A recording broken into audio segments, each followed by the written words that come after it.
Your heart.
Perfect end to a perfect day. Manchester City 4, Manchester United 1. Oh, what a hedge! Oh, that's electrifying! Hat-trick hunting, trick getting. Still the appetite is there for more. Oh, it is sensational!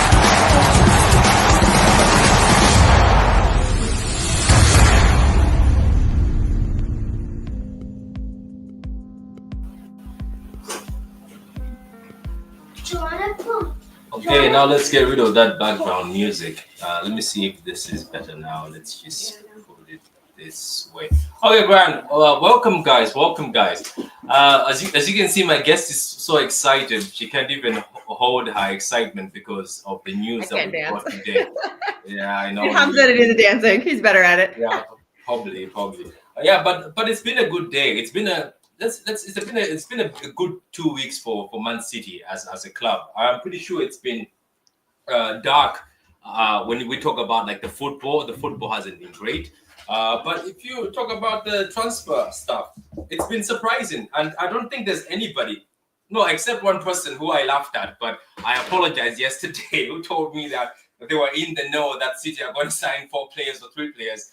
And I think in the group chat we told him to shut up, and he said, but I know somebody at the City ground, and we were like, oh, shut up. Then yesterday I apologized to him. I was like, how did you know 3 to 4? It's like, because there was rumors saying there's 3 to 4 people coming in this window, and then more people coming in the next window. But at the end of the day, most people always make these claims and they never come true. But his claims seem to be right, because I told him, I was like, if you wanted to give us a good story, you could have told us 2 people, 2 or 1. And now he's like, I told you 3 or 4 people. And it's like, just wait for 1 more. Funny enough, 1 more is the Italian fullback. So he's right. That looks very promising. Yeah, so he's spot on. So his source was right. So he was not lying to us. when he told us that I know somebody who's working there, and I say the rumors are they are bringing 4 people in, and the other rumors are people will be so disappointed by the exits very soon. The exits will be disappointing, heartbreaking, because a lot of people obviously have their favorites, and a lot of people won't believe. Let's say, for instance,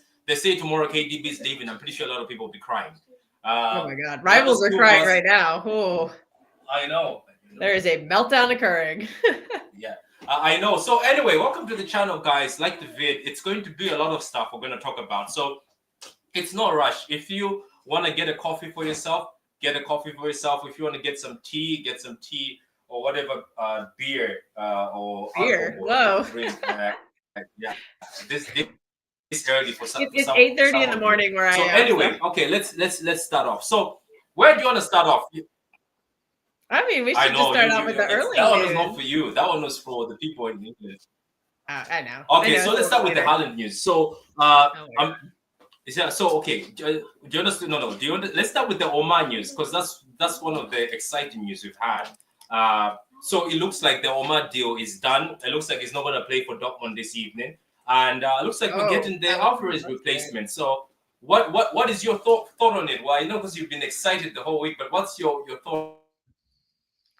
I'm just happy they got it over the line. I think Tiki tried to bring the price down a little bit, but that doesn't sound like he was able to. But normally that's when he walks away. So the fact that he didn't walk away and it's just going to pay what they want, it's huge. I think it's him admitting the mistakes over the summer, and I'm very happy that they're addressing it.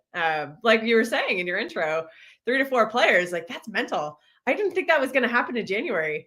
Like that's just difficult to do. So we're probably going to spend 200 million this January. I think that's the ultimate FU of the league. We are, but can people blame us? Like, can you actually blame Man City for spending all this? Because a lot of people. No, but how can they blame us? Because some people were laughing at us saying, "You guys made all this profit. You guys all made all this money, and guess what you did? You only brought in Savinho for 25 million, and then Gundogan was free. So basically, what are we doing here? It was negative 140 You're the same people. You were laughing. Yeah. Yeah, I think it was like a negative 140. Like what exactly are they doing? Yeah, that's what I'm saying. So that's I've been saying that.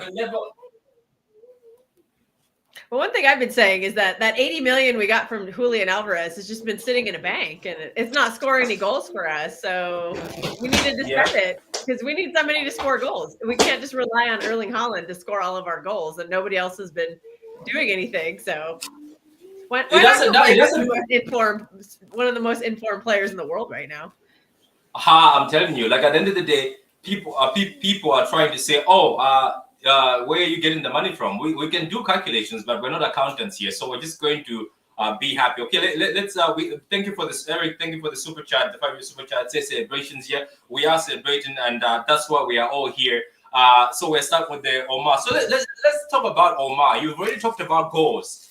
Now, if you talk about Omar coming to the team, what does that mean for other players? Because if you look at it, I think I was speaking to somebody privately, and I was like, does this mean we finally see Jack Grealish, who was turning 30? Or is it 9? I think 30. Do we finally see him as a midfielder, deployed as a midfielder? Because if you look at Omar and the way he is very aggressive, and even in tight spaces, I was watching, I've been watching him in a few matches, but I was watching videos where a team has parked the bus, per se, and players are sitting back. Even like 4 players are going at him, he still managed to find a way. He dribbled past that situation. So we are talking about a guy who can go left, right, play as a number 10. People say he can even play as a number 8.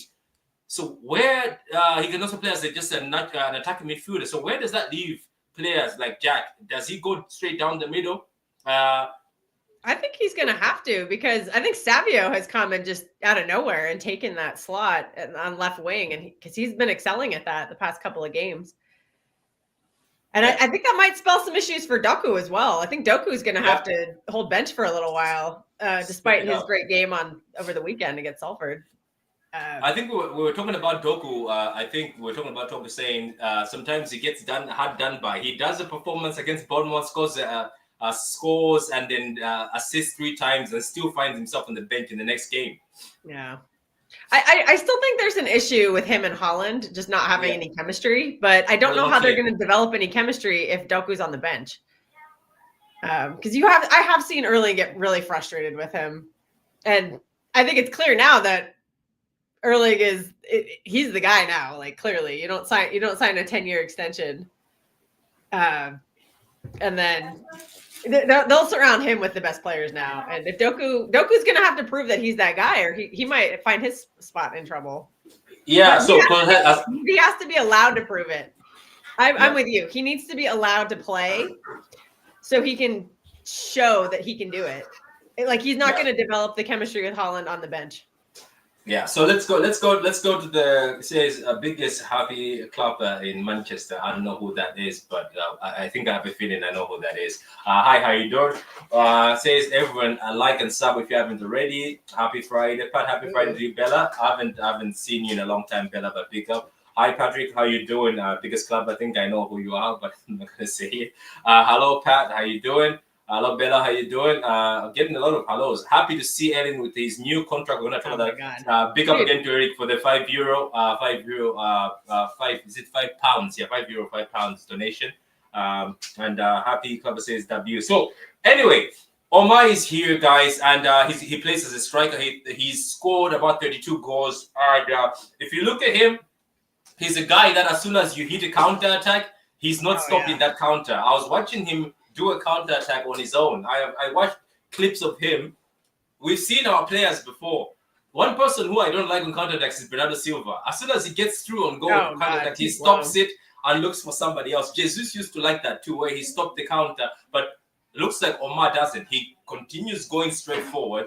Omar is going straight for goal. He's going straight for the kill. And he reminds me of Julian Alvarez because some of the shots from outside the box, the free kicks, similar to Julian Alvarez. So it looks like it looks like Man City were studying because at Wolfsburg, that's where he was before I think he moved to Frankfurt. At Wolfsburg, he was there. They could have taken him from there, but it looks like they were looking. I think there was a time when there was rumors when he was at Wolfsburg that they were looking at him, but that was just a small rumor where you just brush it aside. But so now we've got our Alvarez replacement. Bless you. And then people say he might also play where De Bruyne plays. He might deploy as a second striker. We never know. That sorts out our front because Kickster is right. We've been starving for goals, and sometimes our wingers look like they're not in the business of scoring. Savinho has been great, but he's hit the post. Yeah, he's hit the post. Midfield's not scoring either. I know they're not. The midfield seems more dusty than ever. So now let's move on to Cambiaso. Is it Cambiaso? Yeah, Cambiaso. Yeah. Oh, yeah. Fabrizio said that apparently Milan are advancing with Kyle Walker. So yeah, I saw that. Probably going to go this window. Yeah. So this Cambiaso news, when you saw it, what do you think? Because so far, it seems like all City fans, we are waiting for one thing, aren't we? We are all waiting for one single thing. We're waiting for a DM or a midfielder, and yet all we're getting is other positions.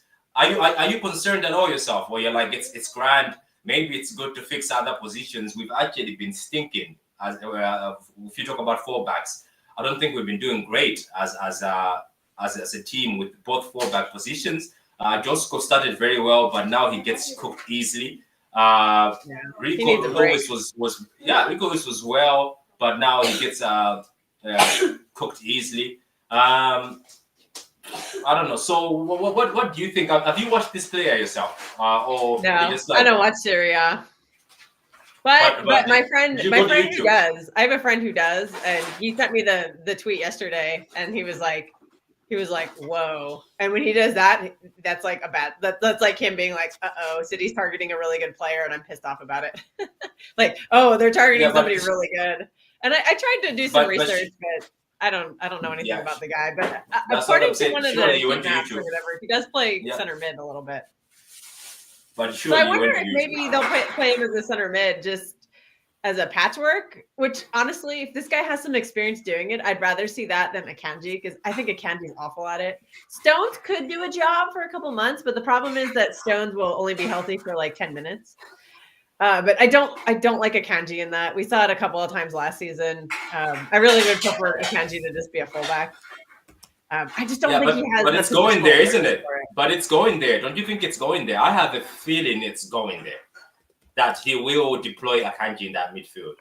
I know. I'm not happy about it. I just don't think he's good enough. I don't know why we don't try Yashko. Do you remember what he said though? Do you remember what he said in that press? He said, if I had Akanji, Stones, if I had Akanji and Ake and all my defenders, I'll put Akanji in the midfield, or Stones will play in the midfield. He said it, remember? Yeah, I do. And I really don't understand it, because he just looks lost every time he's in the midfield. Like Stones, like looks like he knows what he's doing. Like, remember Stones ran that Champions League final as a midfielder. He was a center back midfielder. I know, like, he did. It's just he can't stay healthy. I want to see Yashko get a shot, because I think he has the tools for it, but would need some experience. Who? And I guess that's going to be difficult right now if we're trying to get top 4. But yeah, who do you want to see get a chance? I didn't hear you there. Who do you want to see get a chance? Yashko. Mardial. He was always the guy who I thought was going to play that.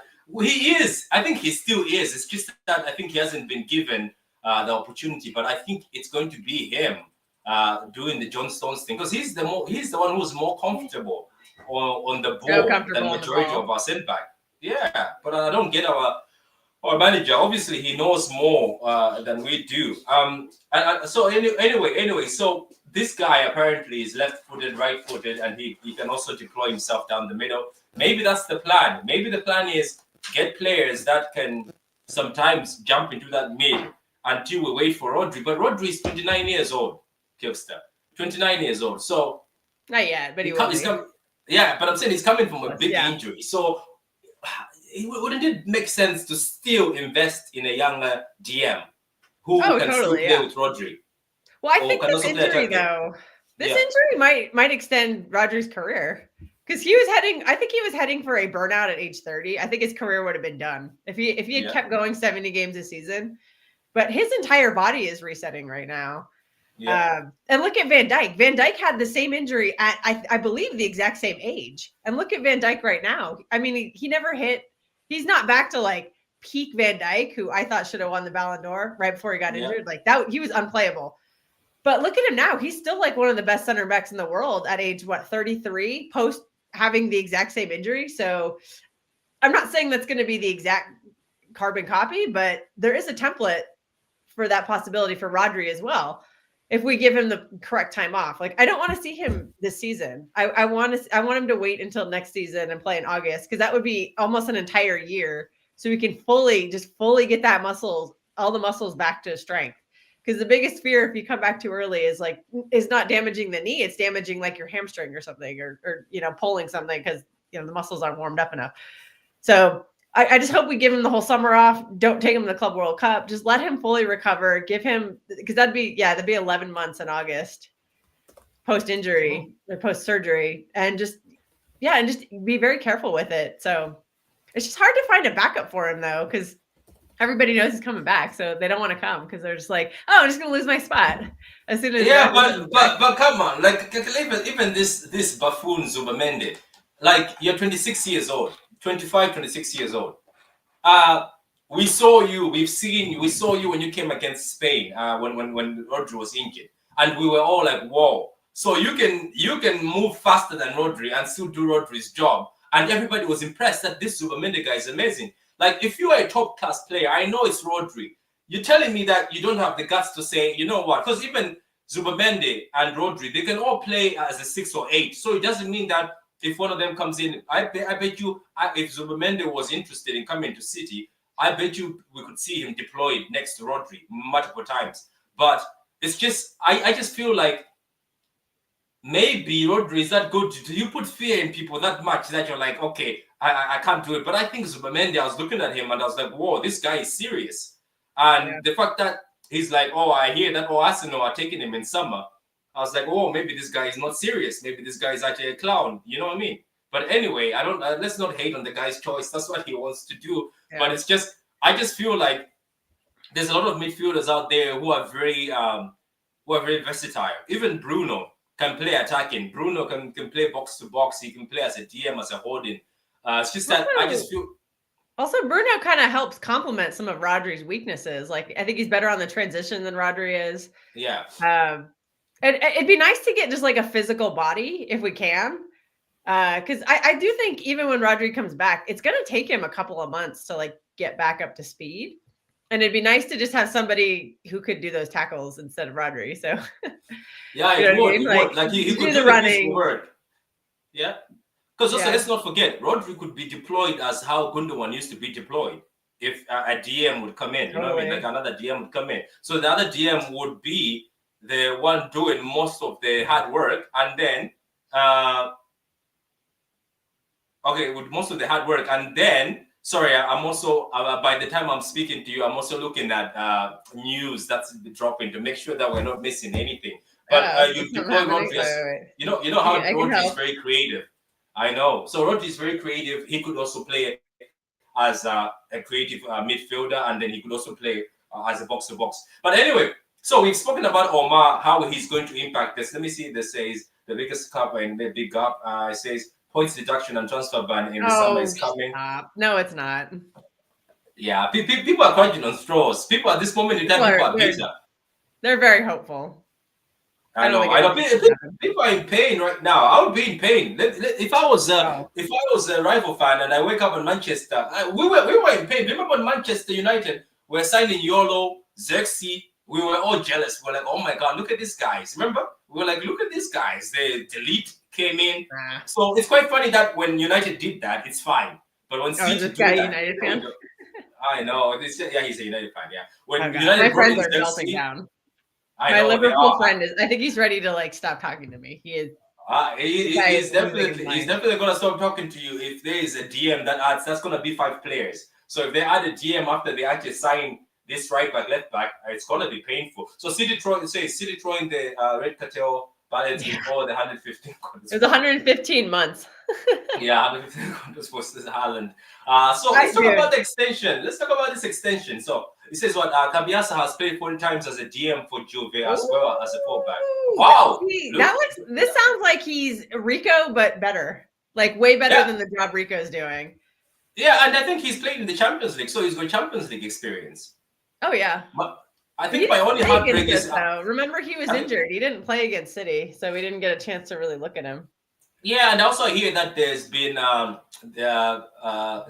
Cambiaso and the manager. There's a fallout. So obviously the manager made a speech today that he's fit, he's going to play. But we heard that before. Frankfurt said the same thing about Omar. Like, Omar is not going to play for Dortmund this evening. Money talks. As soon as you drop money, I don't think anybody's saying no. That lineup, is it too early? Even looking at Juve right now, Juve not in financial issues at the moment, so they wouldn't say no to the fee coming in. Oh, I can actually look at this lineup because I follow Dortmund. Oh, there's no lineup. It's too early. But speaking of this DM guy, I was looking at like some people were posting their theoretical lineups for last season, and there's one I looked at that was really good. It had a back three of like Joshko, Diaz, and Huzanov. I was like, that was fast. And then they had a double pivot of Rodri and Cambiaso, and I was like, ooh. And then with the whole front that this guy had, I was like, ooh, we're going back to 17-18. Like I think with the Marmoush signing as well, I'm like, the way that Marmoush and Haaland are both so good at the counter, I'm like, we might be going back to pacey wingers and just go for it. Like, ooh, that'd be so exciting. That'd be some fun football. That could have run it back. I know that could have saved us this season, isn't it? Talking about like Omar Marmoush, like he could have saved us this season. Imagine if Alvarez was still here. Some of the counters that have happened, Alvarez could have found Haaland or Haaland found Alvarez, and they could have scored the goals. But we've lacked so much. We've lacked a bit of fight or bite. Like certain games, I think we could have scored and just outscored the opponents. Even the Brentford game. That might be the plan. Yeah, like look at the Brentford game.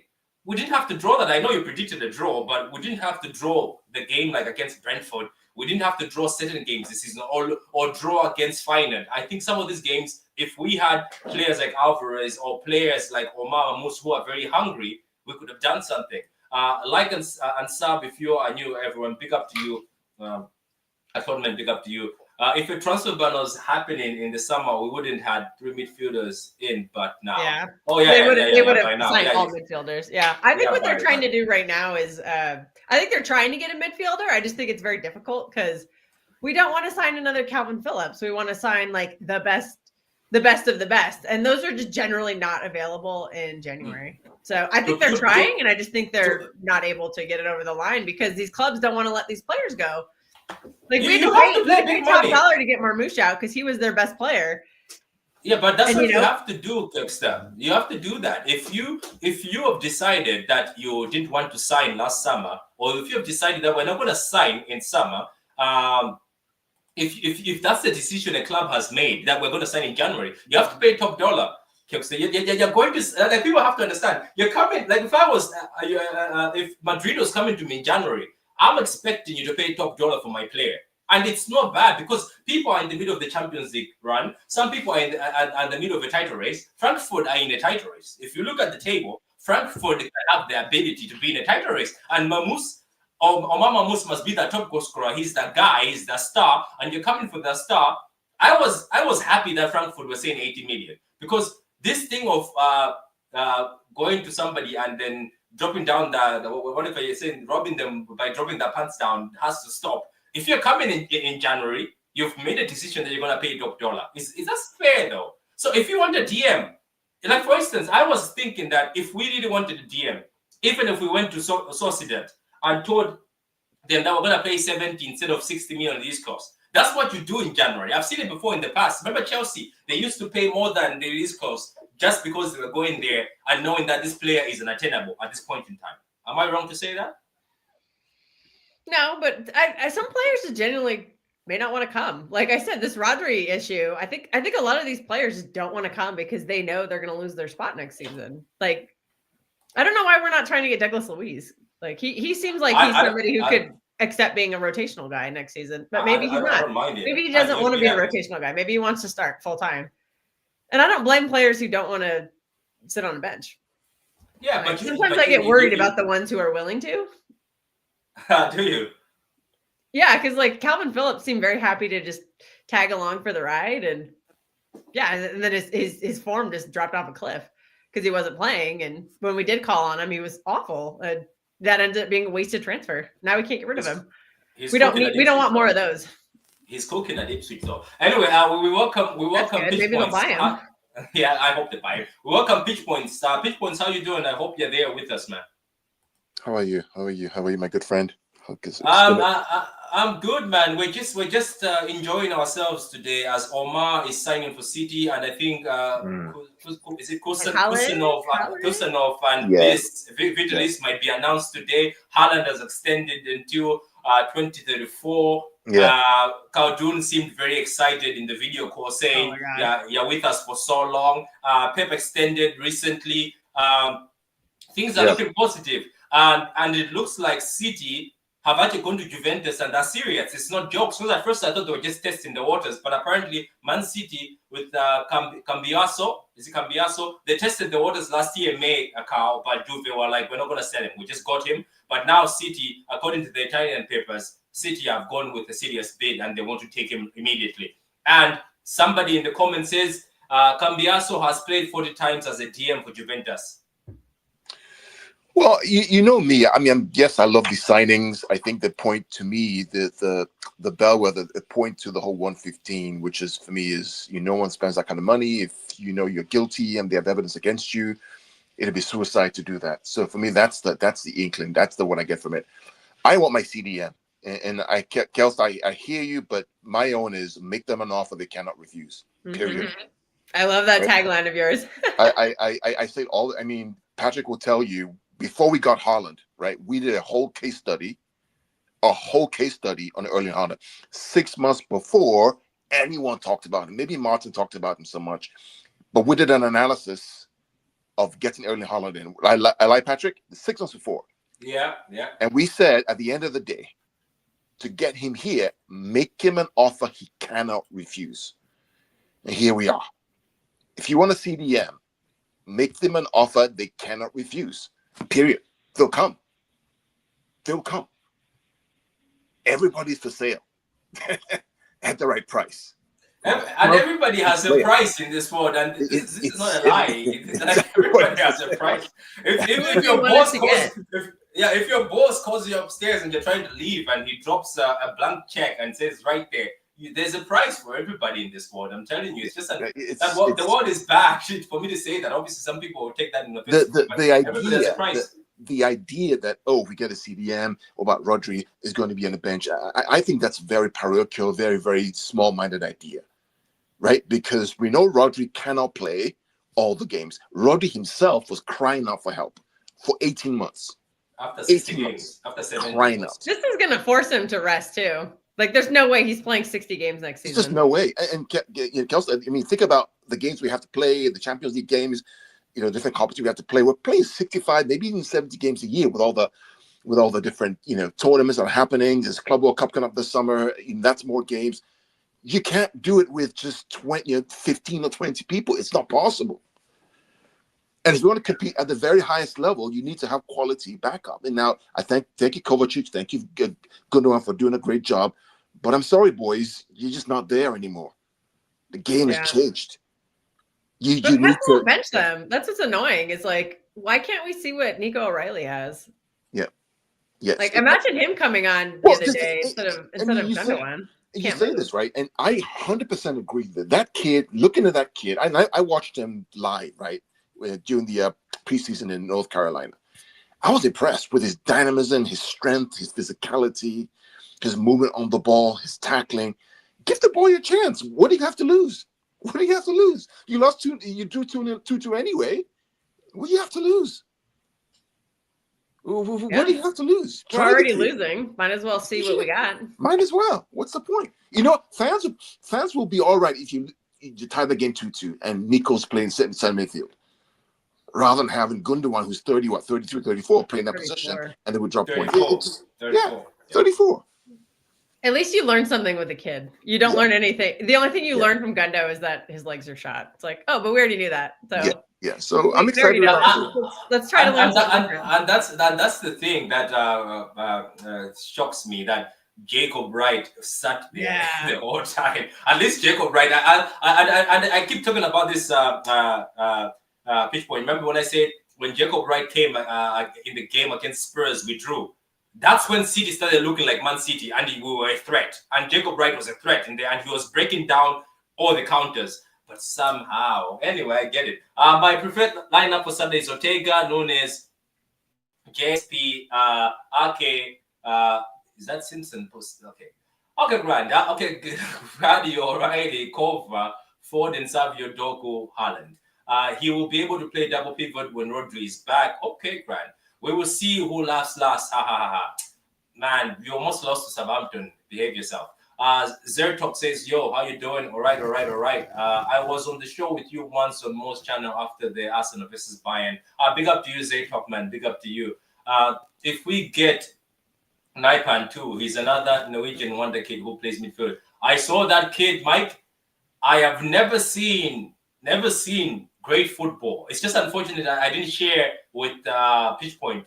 But oh my God, Carl, I'll send you this, Carl. You will be impressed. This night, and is it Naipan? Whatever his name is.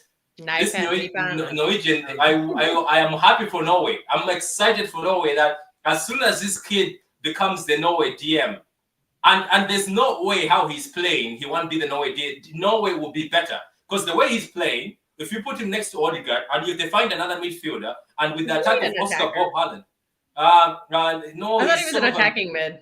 That's what I read. Doesn't he play as a DM or a box to box? I don't know. But this kid, whoever he is, this kid, I think as soon as he gets in that Norway team, Norway is more of a threat. Carl, I'll send you clips. You'll be impressed. Thank you. I'm happy for Norway. I'm so excited that Norway is getting such players. And this kid, whoever he is, I know Madrid is licking their lips because I was looking at him, I was like, Madrid is not going to let this go. But anyway, they ruined Odegaard, so I don't think a lot of Norwegian kids want to go there. I genuinely think for Mamusa that this move is bad for him if he wanted to develop his game honestly. Carl, so some people, is it hate? Have you seen this Omar Marmoush who seems to be the Alvarez replacement? Some people say it's a mistake him coming to City. I don't care, man. I don't care what people think. I just don't care anymore. Patrick, I just don't. I couldn't give two Frankensteins for what I just couldn't. I mean, I love my club. I love my manager. Do I agree with him all the time? No. Am I annoyed with what he does? Yes. Am I annoyed with the board sometimes? Yes. But I still love them, right? You always love you can love your family. You love your family. Don't care what anybody else says, what the media says, anybody says. For me, the most important thing is not even the players coming in. It's the question of how do you spend this kind of money on these players or long-term contracts if you know you're guilty? How? Why would Haaland sign a 10-year contract extension if he thought he was going to be relegated 5 divisions? For me, that's Or you say how do you convince those two so-called generational centre backs who Madrid wanted, PSG wanted to come here instead of going there if you know that this is going to happen? And there's no exit clauses in their contracts, by the way. There's no exits. Well, if you for that Victor Hayes, I think that's how to pronounce his name. I mean, go and watch the Brazil versus Argentina game in the Under-17 World Cup. I think 2 years ago or so. Go watch that game. I reckon people should go watch that game. When you had Echeverri, captain, Victor Hayes, captain, Brazil and Argentina. Yeah. Go watch it. Leadership in. Go watch it. So yeah. Wait, I forgot about Echeverri. I forgot about him already. I forgot that he's also on his way. Yeah, he's coming in February. Yeah. Wow, The only reason he's not coming right now is because of that tournament that's happening right now. Yeah. Says he will end up being says that he will end up being like the time you got Jack Grealish. No, I don't think. No, there are different players. Look, Zer talk. Jack Grealish has looked great as a number 10 when you put him at City as a number 10. He hasn't looked great as a winger. He was always forced to play in the wing because we had no options. When you bring Omar plays as a winger, number 10. He plays as a striker, plays as a left winger. If you see Omar and you've watched him as a winger, as I was telling Kipster before Kundoroyan came in here, he dribbled past 4 players while they were closing him down, while they packed the bus. He found a way to dribble and crossed it to the striker, and the striker scored. There's a difference of players. Grealish was never our dribble past 4 players. Grealish was out here to create. He even said himself in an interview that Dean Smith used to tell me, you go and create wherever you see you can create. That's not what he's taught at City. He's taught different. So Grealish and Omar are different players. If you know football, you can't say Omar is coming here to be like Jack Grealish. Then that means then Sir Frankfurt should say not for sale. Oh, I see. That's just bitters. They're just bitter. For Zubamendi, I think it's more about convincing the player rather than convincing Sociedad. Yeah, that guy is useless. Well, I mean, just again with Zubamendi, again, I go back to my point, right? Make him an offer he cannot refuse. That's it. Make him an offer that are we talking about you triple his pay? Because his pay is not even that good in bro. I don't know what it is, right? You know the buttons to push, right? You know the buttons to push from the Spanish perspective, from the family perspective, from the financial perspective. Make it worth his while. Make him an offer that he cannot refuse. If it even means even if it means guaranteeing him game time, you make him an offer he cannot refuse. If you want the player, damn, serious. the money. He would play a lot of games though. I don't know why people think that if somebody like Zubamendi came in, you would bench Rodri in the early stages of the Champions League. I would gladly bench Rodri in the early stages of the Champions League. You bench Rodri for the whole FA Cup. You bench Rodri for the whole Carabao Cup. I don't think he cares. And if Rodri is playing, let's say for instance, you're playing a game against Southampton, you would bench Rodri for that game. I don't think he would mind. We never do that though. Even when it's super logical, like some of these teams at home, I don't know why we're not resting at least one guy. Like we do this all the time with KDB because I think we play KDB too much for his age. Yeah. Like I don't think he should be playing twice a week. Like we got to preserve the legs he has, and I don't understand why he's playing in some of these games that he plays in.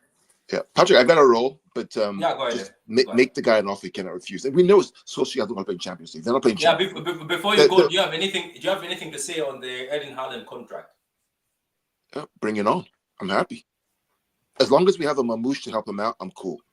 If it was by himself, right? It'd be so exciting. Right, but because we have Marmoush there now we can play the Alvarez Erling Haaland kind of combination. He can play number 10. He can play forward. He's quick and dynamic on the ball. It's perfect. And then And Foden will be there what do you too. say?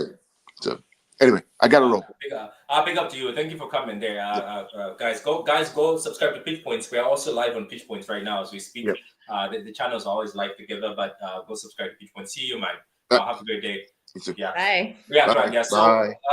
for Zubamendi, I think it's more about convincing the player than convincing Sociedad. Yeah, we read that. Luis won't address the problem we have currently. He's good, but he's not quick, so we still open up on counters. Nah, man. I was watching Luis cook for against counters. I was watching Luis being held as one of the best DMs in this league. Now, some people are just. The funny thing is, ever since we talked about Luis coming back, some people have been trying to find things about him. Yet we were all saying, bring him back, bring him back. He was being wanted by everybody. When he went to Juventus, a lot of people were disappointed, saying, why is Luis not staying in the Premier League? I remember people saying, why is Luis not staying in the Premier League? Why is he going to Juve? So let's not start this thing where we're saying, oh, Luis is not this. Nah, I think Luis comes here, we don't draw against Brentford. Luis comes here, we don't draw against Feyenoord. We don't lose some of those silly games we lost if Luis is in that midfield. So I'm not going to agree with that. He's a massive upgrade to Gundogan. Right now, yeah. He's pretty good. And also to Kovacic right now. I think so. We also, I have to address this. Rodri's not quick either. Remember the days of Plodri because he was so slow? he's just so positionally aware that he knows where to be. So if Douglas Luiz can have some of that attribute, then I think it'll be the same result. It's not speed, it's knowing where to be. But that's what makes Rodri by far the best in the world at his position, is he just has that incredible brain. And he knows exactly where to be all the time, like seconds before everybody else does. And he gets himself in the good positions. And that's why he's so damn good. And there's nobody even close to him as a DM. Like the gap between like the number 1 DM in the world and the number 2 is like, it's like the size of the Mariana Trench. Like I'm hearing names like Rice. I'm like, no, Rice is not even anywhere in the remote same realm as Rodri. He's not good. He's never been. It's just that people get gassed, especially there. So now let's go to this news, guys. Let me go to the comments first. I want to read up all the comments, then we'll go to the Haaland extension, because Kilster is very excited. Her phone is buzzing since she woke up. I'm pretty sure the first message she saw was from me saying, "Wake up, there's good news." Because I was like, you know what? I can't, like, it's like how you excited you were. Like with the time zones, I felt bad for you. I was like, "There's stuff happening, and she's sleeping." Yeah, it's 8-hour time difference here. So I woke up and I saw a shirt being held up, and my brain just did not register the number. It took me a few minutes to be like 2034, okay, and then I was like, "Oh, that's a long ways from now." And then as soon as I got on Twitter and somebody had been like, "That's a 115-month extension," I was like, I just lost it. It was so good. It says what Zubamendi has a Phillips mentality, and that's why he chose Arsenal over Liverpool and City, because his friends are at the club. Okay. Oh no, only Moreno is at the club, isn't it? His friends. You mean Marino Phillips and Odegaard? They're getting the band back together. Arsenal fans are like, "Oh, we're getting the band back together from Sociedad. That means Isak is next." I'm like, Isak is not. Big up to Luke. Yes, big up Luke. Yeah, guys. If you want a good podcast, go subscribe to Luke. Go follow him. He's a very good soul, very good person, and I appreciate. And hopefully we will do collabs this particular weeks, because I'm going to be very annoying, because I'm just going to be live speaking rubbish sometimes, to be honest with you. To be honest with you, there's a game. When are we playing Ipswich? Is it tomorrow? Sunday. Oh, it's a late game on Sunday. I hate when that happens. I hate when a game is on Sunday. I hate it. I hate Sunday games. They're just like, you watch everybody else. I think he has PTSD because he is second to Rodri for Spain. I'd rather we just get Douglas, who will have a chip on his shoulder after this Juve move. That's true. I don't get why people are like, "Oh, Douglas this." Douglas wants to be here. If they started talking to him, he wanted to. Don't forget, he's one of our own. He's he's the kid we brought from Brazil, who Pep wanted to stay. We fought for the visa, and the FA just ruined it for us. So, guys, big up to all the comments. We've read all the comments. Now let's go. Let's go to the news. One more thing about that, about the mentality thing. Yeah. Like Zubamendi didn't want to go to Liverpool. So that's me as a red flag, because why would you not want to go when they clearly needed a DM, and it was clear that he would have been walking into a good situation there. The fact that he was like, "Nah, I'm going to stay at home in Spain." It's like, yeah, you don't have the right mentality. You don't. I question that. I want players on our team who are like knocking down doors trying to get here. Like the stories I am reading in the media is saying that Omar Marmoush really wanted this move to City, and like he was pushing for it in January. Yeah. So that's the kind of player I want. Joško Vardiel apparently put in a lot of dirty work to come to Man City. It's like, that's who we want. We want players willing to come to us. Nunes did the same thing. Nunes did the same thing. He stopped going to training, and I think he lost wages because of that. Like, yeah, he did. That means he really wanted to be here, and it makes me flash back to a couple summers ago when Declan Rice he didn't back himself to play at this team, and so I don't want that mentality on our team. If you don't back yourself to be the best in the world, even if it's clear you're not, like that means you don't have it. You don't have what it takes mentality wise to make it at this team.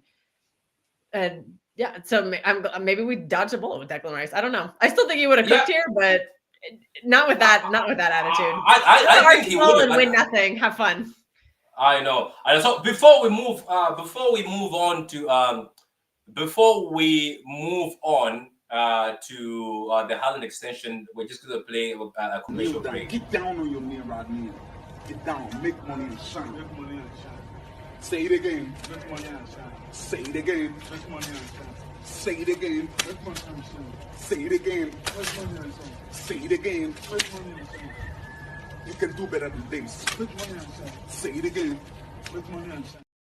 Dude, we're going full Jerry Maguire on this. Show me the money. Money. That's what I'm saying. That's how we've been. That's how we've been this window. I'm pretty sure that's what Tiki is doing. Tiki is going to people's offices and just tell them, kneel down and throw money at them. That's how it is. And I'm loving this because a lot of people, as I say, we're saying, oh, this is gonna happen, that's gonna happen. That's why they're not spending money. So it is what it is. But anyway, let's move on to the Haaland extension. So you woke up this morning, you saw him holding a shirt with 2034, 9.5 years for Haaland.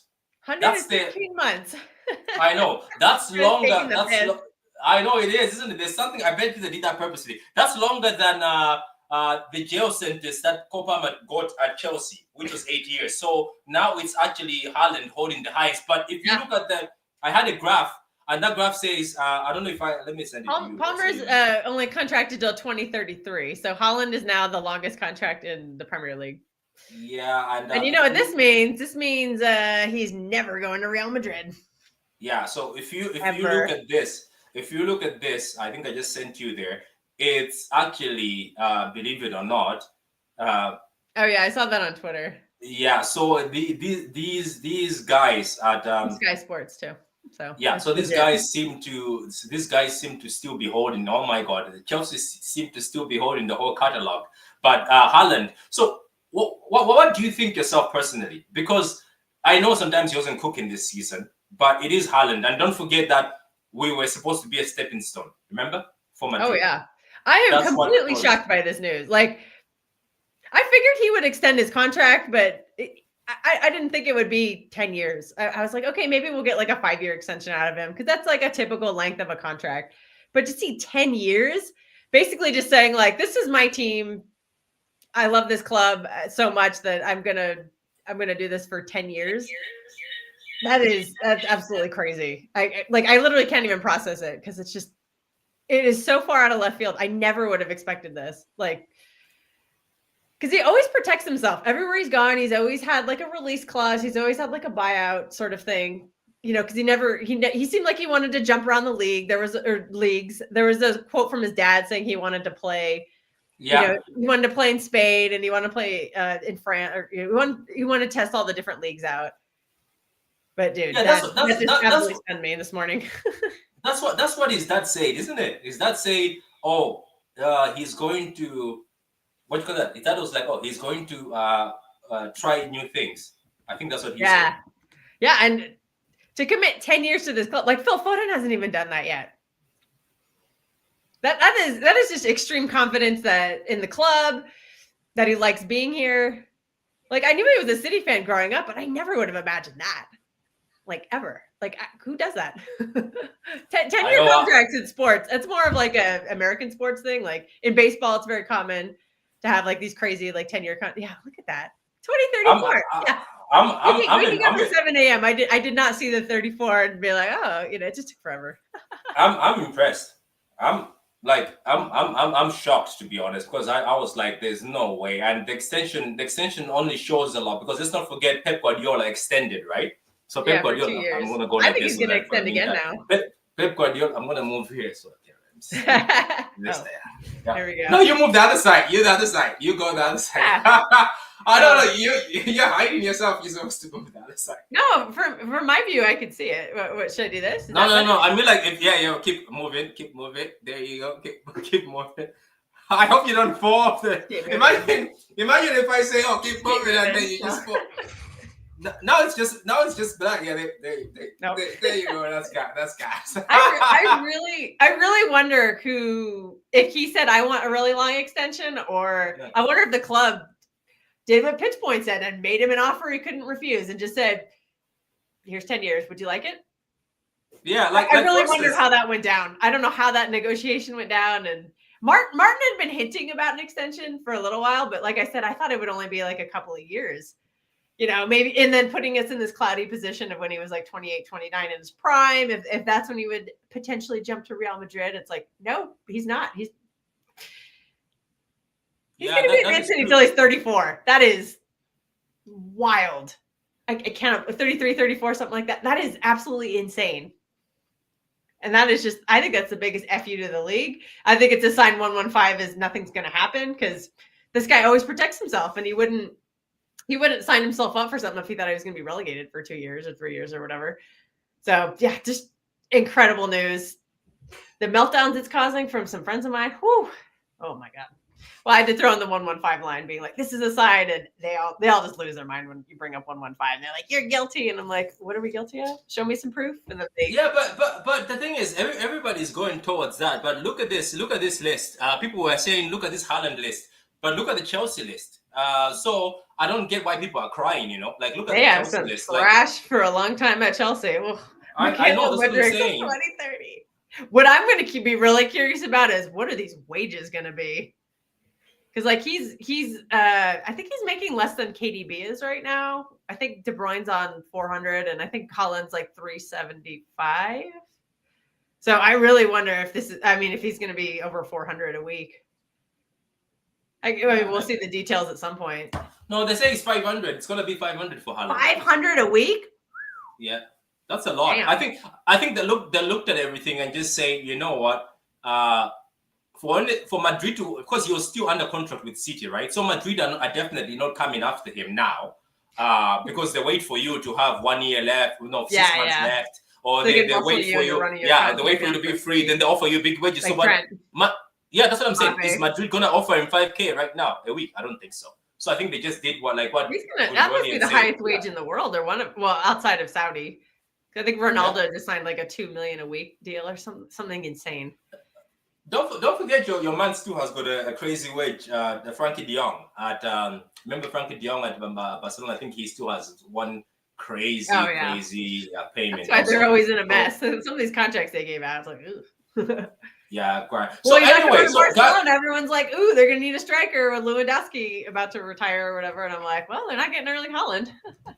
Well, wait. Lewandowski is also remember those rumors that. Yeah, you're right. Those rumors that when Lewandowski retires, he goes and take over, isn't it? I always thought that was silly, because how can they afford it if they were complaining? They've been complaining about wages, so I just feel like some of these things were just made up. They still pay ridiculous wages. I think that's why they're in the financial mess they are. It's like, I don't know. And then La Liga is very corrupt, so they just bend over backwards to allow them to get away with this kind of nonsense, because they want the competition. They need at least one other team in the league. And then the funny part is that Atletico Madrid is dunking on both of them.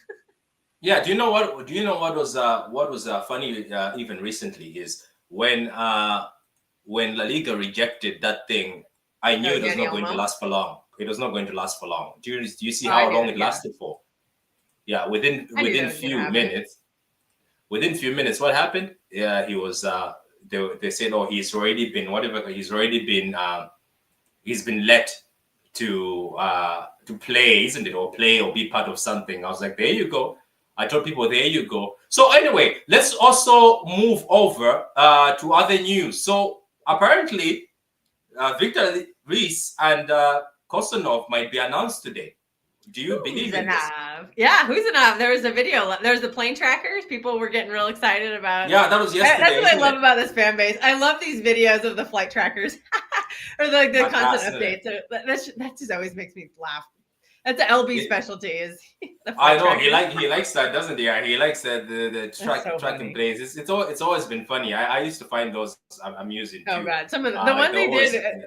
The one they did for the plane that they thought was Vardiel's plane like a couple years ago. And it wasn't. Yeah. That was like so funny. What's another one? I don't remember. There was another weird one also. I know that was funny. I think there's been that few was like planes. the City Extra thing. LB used to do them on City Extra, like him and the other guy. But then now LB's on his own channel, and he was doing it last night with the Husanov one. I just saw the video. Did he do the Husanov one? Yeah, he did. He was live and he was like doing it. That's gas. They make me laugh. I just love it. It's just they're funny, isn't it? And then he gets into the plane. But do you remember those people who used to track somebody and then they'll start going to where the plane is and stand outside? That was way when transfers I think were. that's an entire YouTube channel that's not related. That's not like a football related channel there, because I think LB was like using that specific channel, and I think he like told his viewers, like when he ended his stream, to go to that guy's stream, doing the raid, and the other guy was like, "What the hell is this?" I know, because I remember I've seen, like, what I'm talking about is there was a transfer, and it was that KFC fella. I remember the KFC fella, the one who does the Liverpool stuff. He actually went to the hotel, tracked the guy. Oh, tracked the guy, went to the plane, and he was doing the video while the private thing. I think they're trying. I think that time was just weird. Transfer was weird that time. People are doing weird shit when the player is coming in. So let's talk about these two defenders. They're coming in. Somebody has unfortunately broken my heart already. These players might not play for City against PSG. Yeah, I don't think they'll be registered in time, but maybe. I was on Mo's show yesterday, and someone in the chat was surmising that maybe they'll be ready for Chelsea. Hopefully. Because also with the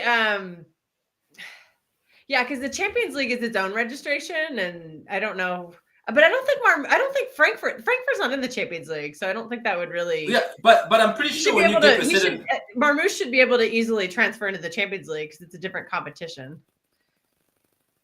Hopefully, and then the other two, obviously, like Husanov's not. He was. I don't even know where Lons was. I know they were Champions League last season, but. I don't think they are this year. So, because there's like some sort of like tying of but I don't know if it's because they were in the early rounds. So maybe if we make the playoff, they could play. I don't know. It's because it's a brand new format this year. So it's hard to really know what the rules are. Yeah, that is true. But maybe if we get to the stages, I think the later stages, they would allow you to.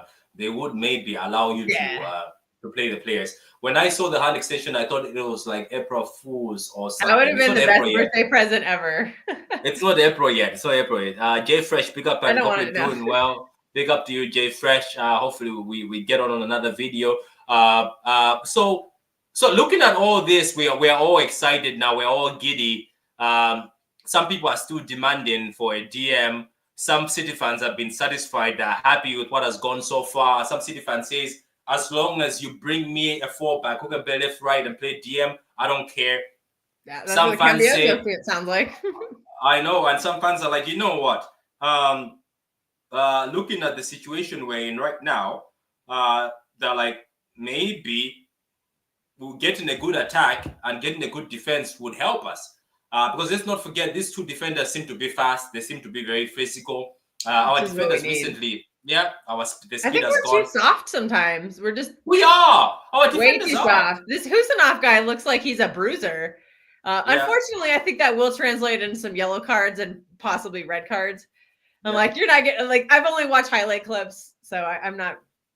I'm not acting like I'm the expert, but some of these tackles, Yeah, I'm like, yeah, you're, but you're yeah. not going to get away with that in the Premier League. You're gonna I get- know, you're I gonna know, get I know. that. But what's his name was aggressive like that also, wasn't he? But this guy is just more aggressive. Ruben Diaz was also very aggressive like that when he first came. Remember, it was no nonsense. It's I find you, I will take that ball off you. But you're right, this guy is next level. This Husanov, that's how you say his name. I keep saying Husanov. Yeah, Okay, so I watched a video. Some guy said the pronunciation. You don't pronounce the K. It's just Husanov, not Kusanov. also, so Husanov. And the other one is actually Victor, or is it Vito? I keep saying Vito. I think it's someone. They keep saying Victor Hayes, and I'm like, how do you get Hayes from? It looks like Reese. Yeah, isn't it Vito Reese? Isn't it Vito Reese? It looks like Reese, but everyone's pronouncing it Hayes. I keep saying Reese. Look, then they will find out on FIFA or will find out on the commentary. But we need the Brazilian here to tell us. Yeah, I have the same feeling though. Before we finish this video, that Husanov is gonna have to come down a bit. But some of that is violence, or maybe that's what we need. Maybe some of these teams need to see City with such. Maybe Pep has done that purposely. That you need to have somebody who will outmuscle you, because maybe some teams look at us and say these guys are soft. I think somebody once said that. He said City are soft in the back. Remember, somebody said slow, very slow. Yeah. Like Husanov had, I think the highest clock speed in Ligue 1, either last season or this season. Like the guy did, and I've seen the clip of him just like booking it across the pitch. So, you know, we're going to need that, because Kyle Walker was that guy for us for a long time. He would just be a pace merchant, but he's slowed down quite a bit. And so, we desperately, and we needed more than Walker anyway the past couple of years. We've just been able to get away with having like this defense because we had such a good midfield, but our midfield can't hold the ball anymore. And so it's putting way too much pressure on the defenders, and they just haven't been able to perform. So I'm hoping like these new guys will push them to be better. Is that why you think maybe we're going towards defenders who can box defend and defenders who are more aggressive in defending? Oh, did you see that chart when it comes to like crosses, or what was it, aerial or something? We were the worst in the league by far. Like I think the cross rate, like the success cross rate for other teams against City is apparently like the highest in the league. Like sorry, cat is jumping on my lap. Apparently like 30% of crosses are successful against us, and that's by far like the highest. So I mean that's awful. And Ake had a chance, like he missed a header that led to their first goal. And then Akanji was really bad on the second goal against Brentford. That was poor, isn't it? That was like, that's when maybe you see. Like one of the worst like guys aerially like in the league from what some stat I saw. Yeah, so Diaz has gone a bit soft now. Okay, so there are makes 8 sound in Brazil. Oh, yeah, I didn't know that. I do not speak Portuguese. Oh, good, grand. Thank you very much. Anyway, so anything else you want to talk about? Do you want to talk about the Ipswich match? God, sure, yeah. I literally can't predict anything anymore. So I'm nervous about the game. I mean, they beat Chelsea at home, so that makes me a little nervous. And we're going to their ground. You know, their crowd's gonna be really excited to host Man City. So yeah, I'm very nervous about it. And we've seen Delap, like he's having a good season.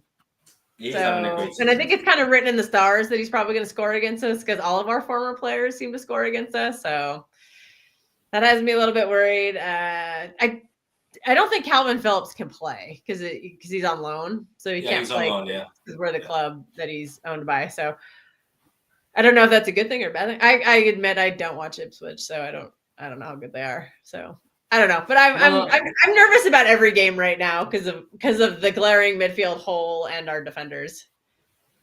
So I'm just going to be nervous every game we play, even with the reinforcements, because they're not going to be able to play. So and it's also going to take them a long time to get ready too. Like I think Husanov is a big project. I think that's going to take him a good.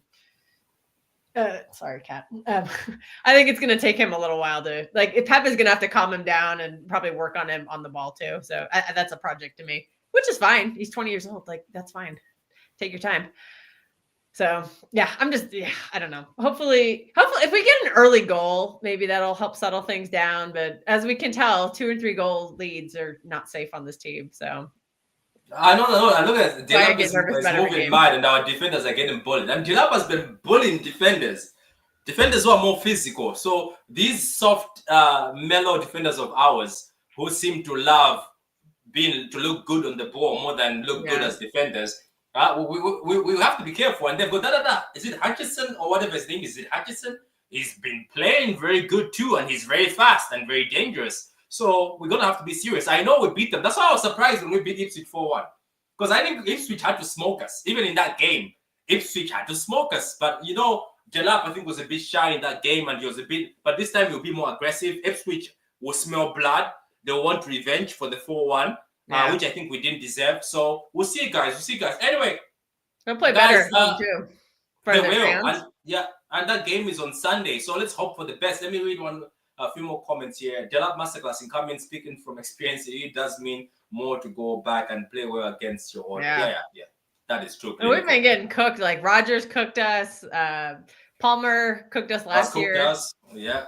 He didn't this year, but I don't even count that game in a sense. That was like the first game of the season under a new manager. So that's like hard to even judge.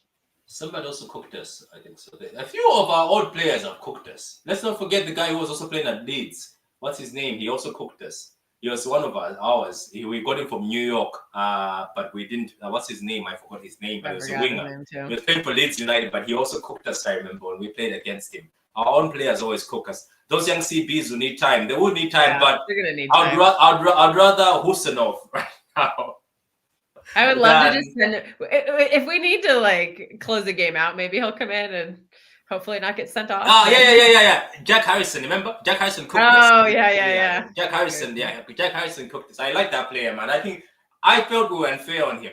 I didn't think he was that bad. I think Jack Harrison is good. Morgan, I even said the same thing about Morgan. I said about Jack, Morgan. Some of these players, I think Pep was just unfair. Pablo Maffeo, remember Pablo Maffeo? Some of these players, I think Pep was just unfair to throw them out. I think they could have done something in this club, but it is what it is. Alex Garcia.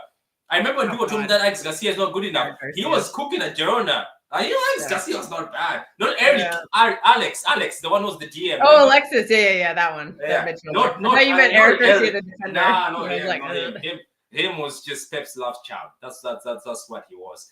We need no nonsense defenders. That's true. That's what she's saying. I think from what I've seen in clips. Granted, it's just clips. That's what he looks like. Husanov looks like he's a no nonsense guy. He looks like he just wants to go out there and play defense. So and wouldn't you put him?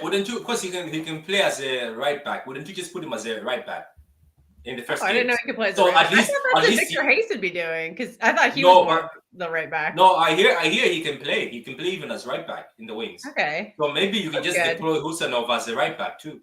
Yeah, it's just going to take time, and they might have to wait for their chance too, because we are going to clear out these defenders, but it is going to take some time.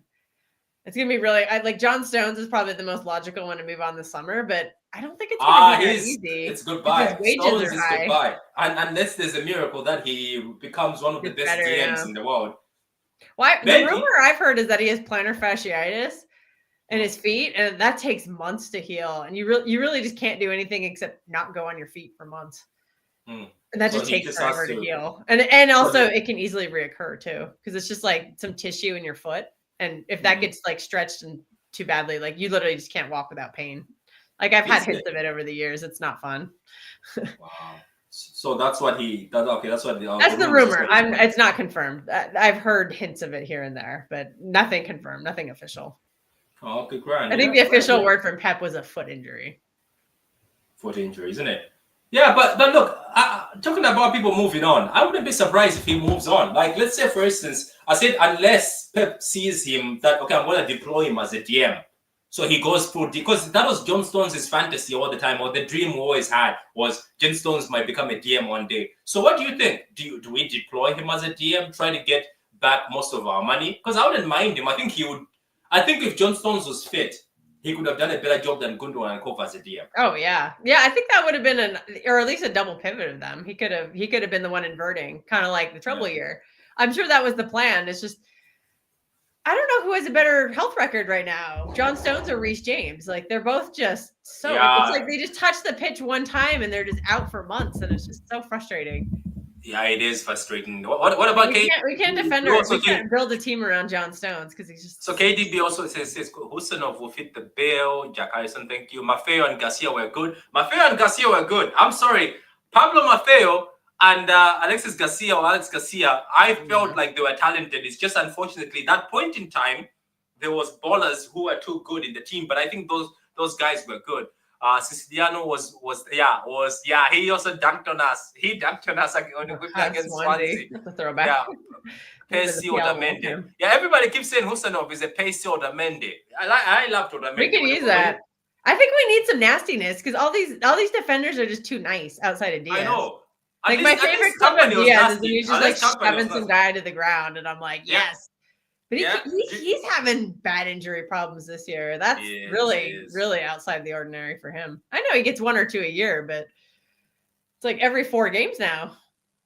He says Stones can be a lonely DM. He kind of think with next to he'd be good. He'd be good next. Him and Kova. Next to Kova. Yeah. Him and Kova would be good. Yeah.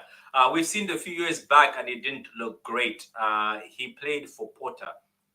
Pacey Otamendi is great. Don't get me wrong. Yeah, Pacey Otamendi scored a big goal too. So guys, there is about 300 of you. Like the vid. I don't know if Kilster wants to go so we can close it here, or you want us to continue. No, I'm fine. I don't have to work for another 5 hours, so I'm. Look at that! We can just continue yapping. Shit, why not? So okay, so what are your thoughts on Walker? Because Kyle Walker is the latest. I see it's been posted that Walker. Yeah, Fabrizio said it. Yeah, I think it's the right time.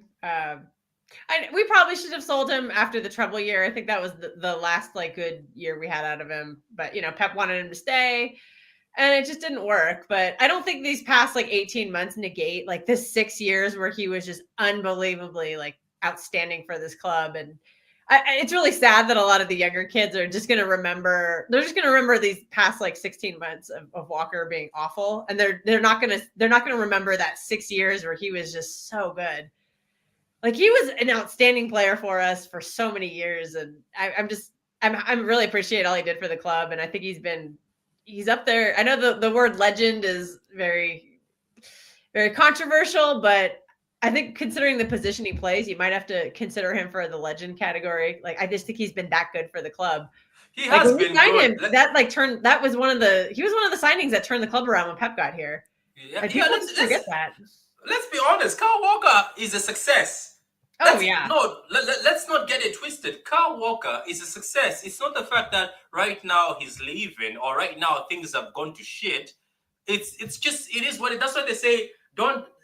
What's that saying again, Kilster? Maybe you say it's an American saying, I think so. Where you say, "Oh, Father Time comes for everybody." No, not that one. The villain one, the Batman one. You leave your. Oh my God. You say is whatever. Then you leave enough. You want to leave before you see yourself, or not everyone. Oh wait, I gotta look this up now. This is gonna. Yeah, is it from the Dark Knight? I think it's from the Dark Knight. Yeah, it says you. I don't know. I don't remember it. Oh my God! If somebody remembers it, says long enough. I'm looking it up. Okay, stay too long, be a villain. No.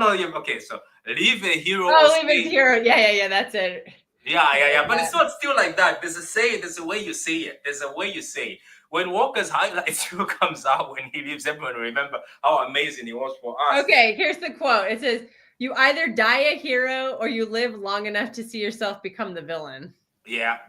So I don't think he's a villain. I just think he's washed up, and because Father Time comes for everybody. And as great as he is, he's never been like a great technical player. He's never been like one who's super intelligent. He's always just been a pace merchant.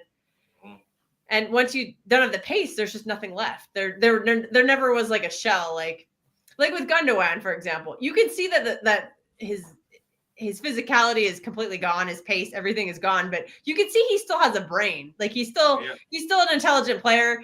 He's trying to do the correct thing, but his body just is not able to. But you can see that there's still like there's still a brain there. And Kyle Walker. So, wait. I had a feeling that do we take Walker's pace and give it to Gundogan? Because even Walker's bad pace could still do Gundogan a bit of good. Gundogan has a little bit of legs. So as it says, leave as a hero or stay long enough. Stay long enough. Yeah, basically. Yeah, he's paraphrasing.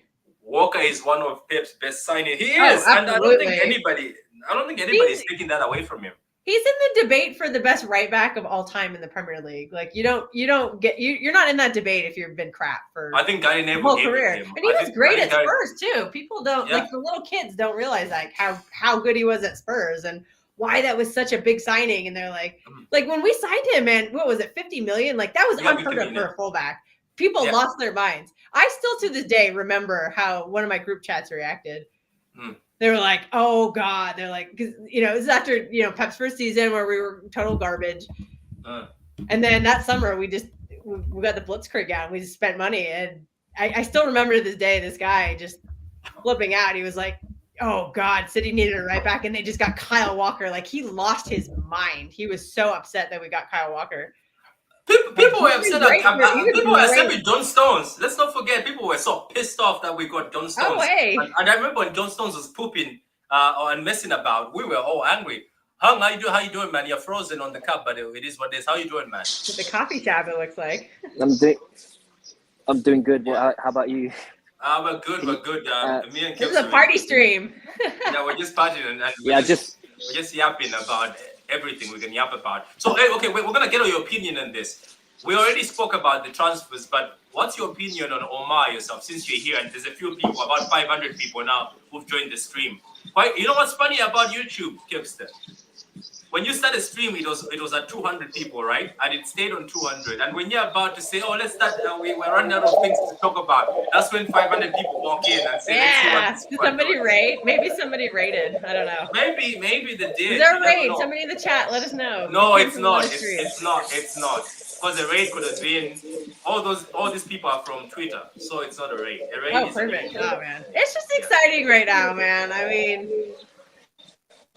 Yeah, we're making signings that I didn't think we could make these signings in January. Just because, not because the club lacked ambition, just because it's a difficult time to deal with other clubs. They don't want to sell their best player, or they don't want to sell any player in January, and I totally understand that. So my expectations were very low, and I am just shocked that they've gotten all these signings through the door. And then to wake up to that Haaland news just blew my mind. Before I forget, what you said is right. We've actually gone to teams and picked their best players. That's what we have done. That's hard to do when there's no release clause involved. Because I remember like Enzo left Benfica, but that was a release clause. And then, Van Dijk left Southampton, but it was Southampton. So whatever. All these Liverpool fans melting down about Pep spending money in January. They seem to forget all of their January signings. They forgot they got Van Dijk in January. They forgot they got Suarez in January. There's the whole list somewhere. I don't have it, but those are the two off the top of my head that I can remember. It's jealousy. It's just jealousy. And then looking at this Mark Goldbridge, I think he's just doing it for clickbait and clout. He's making videos now saying City are stealing. He made a tweet, and I guess Liam Gallagher responded and called him a cunt. I was like, yeah, he did. Maybe it was a fake. I don't know, but I saw a screenshot of it. It was like one of the first things I saw when I woke up, and I was like, "Oh, what?" That's probably the highlight of Mark Goldbridge's life. If Liam Gallagher actually commented on his tweet. Oh, here it is. Yeah. I don't know if this will show up, but oh yeah, I saw that. So Hong, tell us about your excitement on the transfers, on the Haaland extension, everything in general, and about these two defenders might be announced today. I think they announced them tomorrow, but you never know. Maybe 6 o'clock is not here. City announced it at 6 o'clock sometime. First and foremost, thank you so much for having me on, Patrick. It's always a privilege to be on the show. Of course. I just knew from my instinct feelings that the club are going to make signings anyway. I just think if you look at it this way, you look at the wretched run of results from October to December, and of course the hierarchy. I think I'm pretty sure they've had a lot of meetings together, either on Zoom or in person. They obviously realized, okay, maybe we should push forward with the rebuild right now instead of waiting until the summer. Because, of course, the original plan was to wait until this summer to rebuild the squad. But now, because of not only the, of course, injuries, but, of course, the dreaded run of form, it prompted the hierarchy to take action. And they took action. They did. What they did, of course, they convinced Pep to sign an extension, which he did. And of course, I know, unfortunately, that does come with a price. And of course, unfortunately, he had, of course, issues with his marriage, which I'm not going to go into. He legit might have picked City over his wife. That's mental.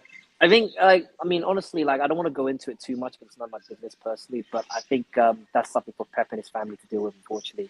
So that's how I just look at it. But I think, I'm pretty sure Pep is a strong human being, and I'm pretty sure he's got the right people to support him and help him get through this. And, I'm pretty sure he doesn't need any reminder how privileged he is to be, to probably I think not many people will understand how demanding it is to produce results as a top manager at this level.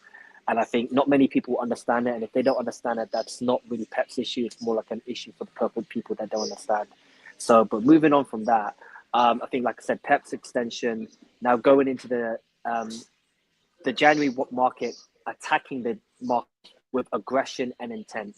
So the first, of course, getting Husseinov over the line, Victor Hayes, and of course Marmoush over the line, and of course now I'm reading something about Andrea Cambiaso getting over the line as well, which is exciting. Of course, doing it wrong, and of course Kyle Walker leaving as well from Milan. And like I said, I've already said my piece on Kyle Walker. I think I said it already on Martin's stream. I said I wish Kyle Walker all the best, and he's been nothing but amazing with us for the past 7.5 seasons.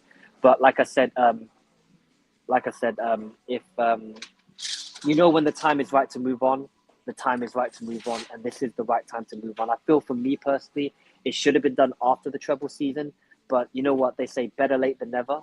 And now we're here right now, and of course Haaland signing an extension. But I always thought that he would sign maybe a 5-year contract, in my opinion, maybe to like 2029, in my opinion, or 2030. But the fact that he's extending it till pretty much until the end of his career, which is pretty much exciting. So I know the talks have been going on for a long, long time. So if you look at Haaland's interview, he said it was an easy decision for him to decide. So he knows how much he's loved here. He knows how much he's pretty much the key man here. And I do see him being captain at some point in the future as well. Because I'm pretty sure that must have been included at some point in the deal. And now he's pretty much the main man at sea, the striker, the guy definitely for the next 10 years at the very, very least, until he's going to be near 34 years old when his contract expires. But wasn't City supposed to be a stepping stone?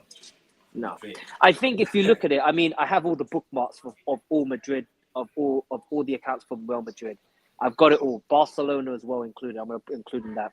Including, I've got every bookmark, every possible. Got receipts. I got the receipts, so I want a response from Madrid.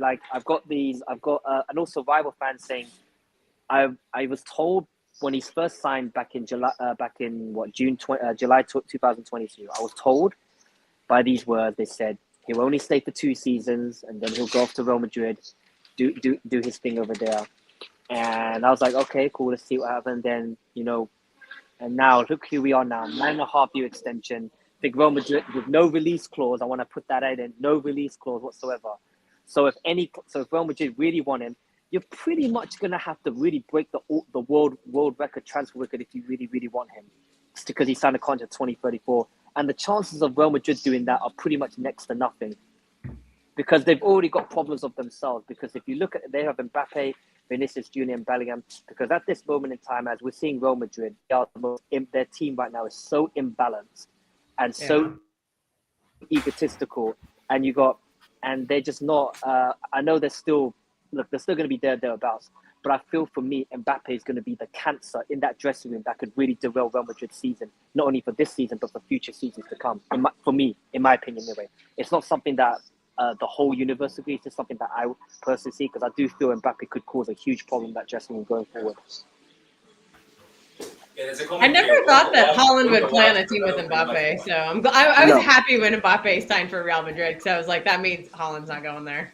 No, because wait, I thought both were gonna go there. I thought Madrid would pull it off. I don't see it, because look, I've got the newspaper articles, pictures of Haaland and Mbappe together. I've got it all. I'm really gonna rinse them out.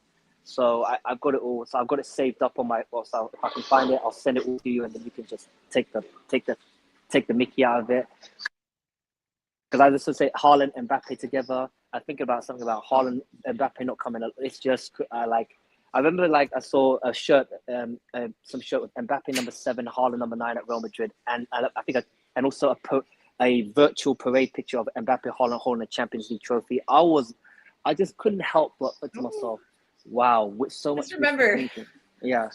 Just remember who has the Champions League trophy and who hasn't gotten that yet. Yeah. Wait. What was the front three again? They used to have a front three for Madrid. It used to be Mbappe, Haaland, and somebody. Vinicius.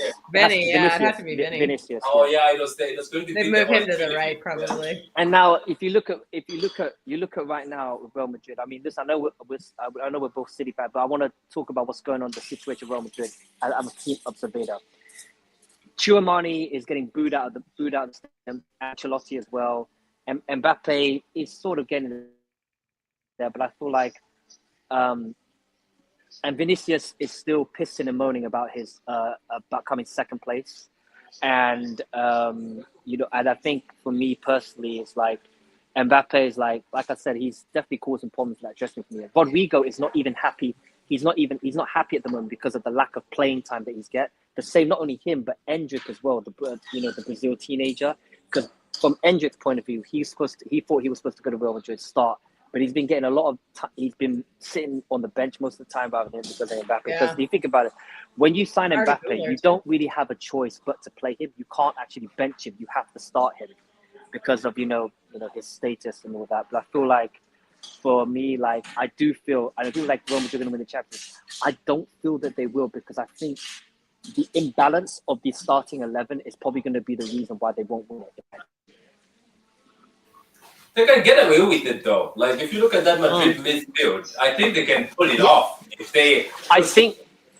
I was going to mention about the Madrid midfield, Patrick, but I don't know if you noticed, but since Cruz has left, I just don't feel there's they don't have a controller in the midfield. It's just more athletic. They have athletes, but they don't have like someone that can control the game. Does that make sense to you?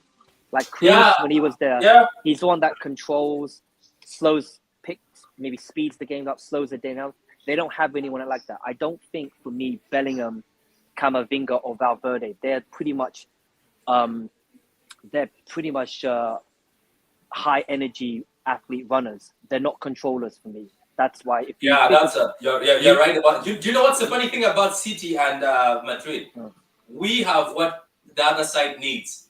Basically, if you took Gundogan right now, place him between those pests and power makers like Valverde and them, Gundogan will cook as an attacker. He would do a lot better, yeah. And if you took Valverde and go to City and help us, like I said, they have got what we need. They've got Tchouaméni, pace, Camavinga pace. They have what we need. We have what we need. We have the technical, but legs are gone.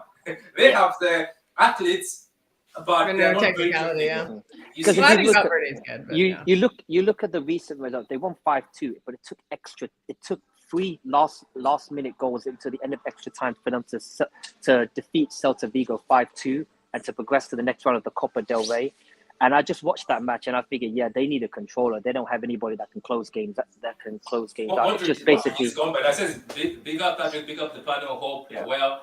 I am 24 hours of news transfer. Big up the guys. Go subscribe to This Is City, another good channel. Let me read. I think. Yeah. Is that case on the stream? Yeah. Okay, also, you know what I just realized? I just realized the next Inside City episode is going to be insane. It is, isn't it? It's going to have all these signings. It's going to have contract extension. Like, it's going to be crazy. It's going to be 2 hours. Wait, do you think they're going to drag things to maybe sign Omar officially, like get everything, bring Omar in for his medical? They are not going to announce. I think at the moment right now, I think they want to get Husanov and Hayes over the line first. No, those are medical is happening. I think they're happening like right now. They're right now. I'm talking about Marmoush. He's probably not going to arrive until maybe next week, in my opinion, and then do his medical, and then the announcement will be next week. And somebody I don't know he's not even at the Dortmund game. You know the Dortmund game. No, he won't. He will not be playing tonight. He's not playing tonight against Dortmund. He's not playing tonight. So And you That's need good, to. 'cause Tottenham I sucks. think you have to think about it. You Like know the help we can get. you have to think about the excuses other clubs make about the January window. Which I mean, to be fair, it is quite legitimate. But you know about no one's going to sell their players in January, their best players. Everybody's fighting for their targets. Okay, I want to put this in perspective. All right, Victor Hayes is a key player for Palmeiras, and they're fighting to win the Are they Brazilian fighting league. relegation? Yeah. I don't know exactly what's going on with Palmeiras. No, at that's the moment. I Fernand's think- team. I don't know what the name of Yeah, it is. that's Palmeiras team. Eintracht Frankfurt, Marmoush, who's leaving Frankfurt for us, they're fighting to get into the Champions League, and Marmoush is at the forefront. Well, he was at the forefront of it. If Frankfurt, the reason why they're top four, Marmoush is the reason why they're at the top four. If that makes he's there, and now it's going to be a struggle for Frankfurt to try and get into the top four because they're losing their talisman up front. And if you look at Husanov, I mean, I'll probably say this. I mean, Lens are pushed mid-table now in Liga, so and if you know, but I think Husanov.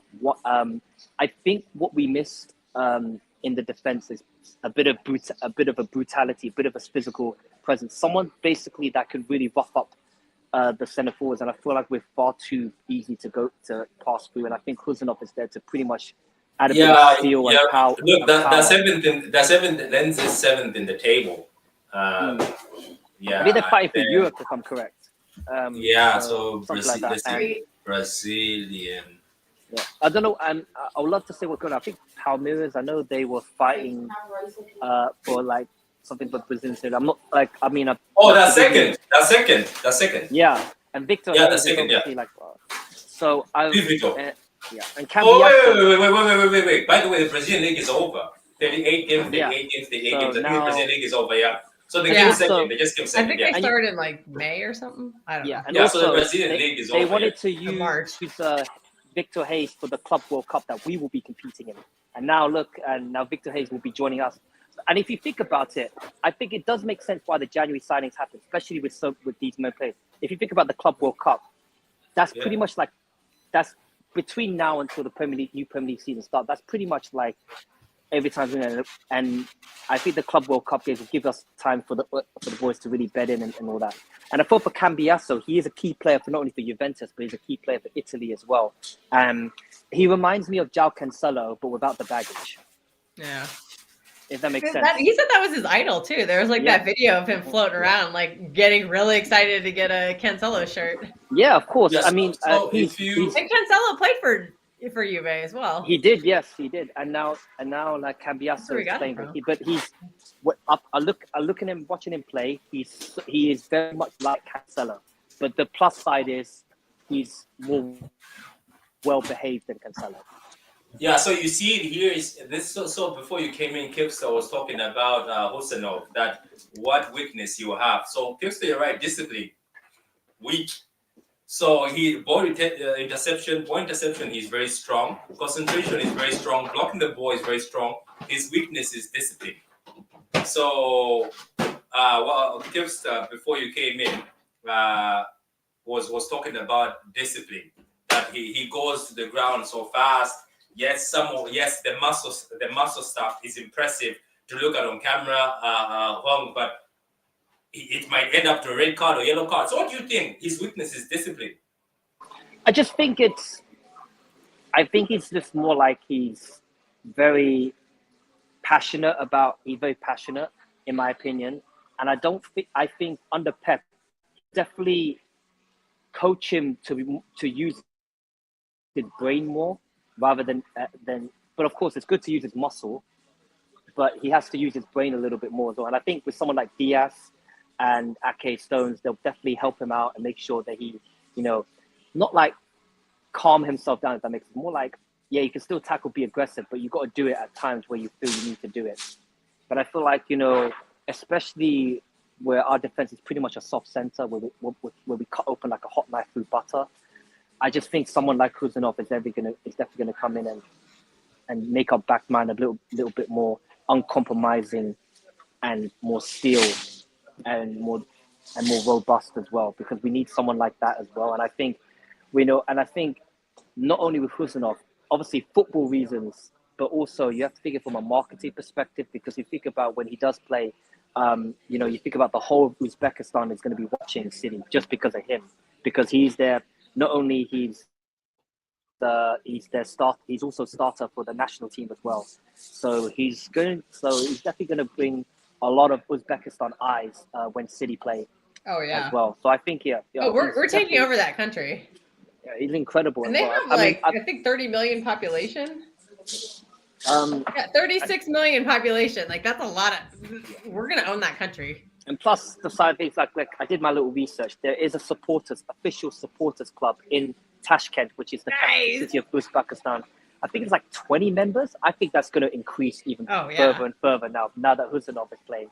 So we're going to sell a lot of shirts there. Yeah. The rumor was that they're already selling the fake ones. Yeah. The second it was announced, they're like, I already started like trending or something. First Uzbekistan player to play in the Premier League. First Uzbekistan player to play in the Premier League. But he's only just the second Uzbekistan player to play in the Championship. There's already been one Uzbekistan player that's already done that, and that's Shaksik. He played for Dynamo Kiev back in the early 2000s, and he scored goals for them as well. Yeah. So do you see the comparison here? If you compare him to Ruben Diaz, so Ruben Diaz is in blue. Oh wow! If you see from that graph, so defensively, he seems to be more 82, higher than Ruben Diaz. Tackling. Ruben Diaz, I think, is more stronger. And then if you talk about other things, like say technical, Ruben Diaz, I think, is higher. And then the other stuff also Ruben Diaz. But we're concentrating on defending, if you look at it. So, as I say, positioning is very good. Ground duels is very good. And obviously, his speed is very good. Discipline is the issue we spoke about. But he's now all of those things. Yeah, he's the quickest. He's the quickest centre back in the team right now. By a lot. So he's better defensively than Akanji. Akanji defending 67. He's 82. I think he's more defense first and play out from the. He's more like defense first and play out from the back second. Yeah. So okay. He's also better defending than Nathan Ake, so he's more defense first. So it's more defense, more aggression, and then you know what? Whilst we're here, I just want to compare everybody we're getting. There we go. So let's also see this. Do some comparisons with basically like the top centre backs in the Premier League and see how they fare together. I think maybe Huzanov is a very good chance that he could top to the defense. Maybe. I think the weakness is in him. Yes, maybe he's a bit too. I think he's over. He's a bit over too aggressive. But I think I think he needs to work on his ability to play out from the back a little bit more. So what I've been seeing him lately. But I think that's only going to get better and better because he's still only 20 years old and he's going to get better and better and better with it. So I think he'll definitely work hard on the training ground and just work on his ability to play out from the back. But I think defensive-wise, he's very, very good. But he's still, I think that's not going to be a problem. And I don't think he'll have any issues with playing in the Premier League because, especially, I think with the physicality, he's got all that in abundance. And also with his I don't think he'll be too bothered about the weather in the UK because, number one, he's from Uzbekistan. Number two, he played in Belarus about a year and a half ago. He played in France, and the weather's not the greatest there. So I think he'll. Norway. Well, I don't think the rain will bother him. The cold will bother him. I think he'll be just fine. Yeah. So Victor seems to be fresh and is young. Obviously, he'll develop strength. No outstanding strength. No outstanding weaknesses. But he's very good on the ball, I've noticed, and he's also very good at defending without going to the floor. So Victor is more disciplined, I think. So more of the disciplined players. I've compared it to a few centre backs. He seems like he's still young, so he's not better than most centre backs. If you talk about centre backs, we have Akanji.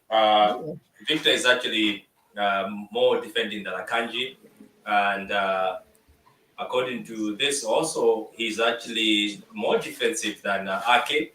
So our centre back pairing, our centre backs are not that great look at that Josko low. Oh my God. Josko 67 and Victor is 72. So it looks like our centre backs are not considered as very defensive. I'm ashamed of Walker.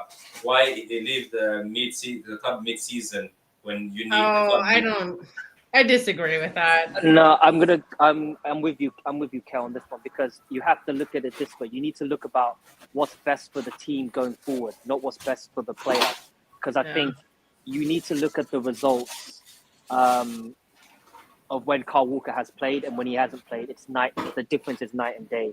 And I think, look, this is the right decision. This is the right decision, not only for him, but for the club as well, to move forward. And we need to, and the thing is, like, listen, I'm forever grateful for Kyle Walker for what he has done for us, but we have to move forward as a team and we have to, like, freshen the things up and shake things up. We need new, hungry, younger players. And I think with Kusanov, Victor Hayes, Marmoush, I mean, I'm already looking forward to see how they fare in training. I know for a fact they're gonna go to that squad. They're gonna say to them, listen,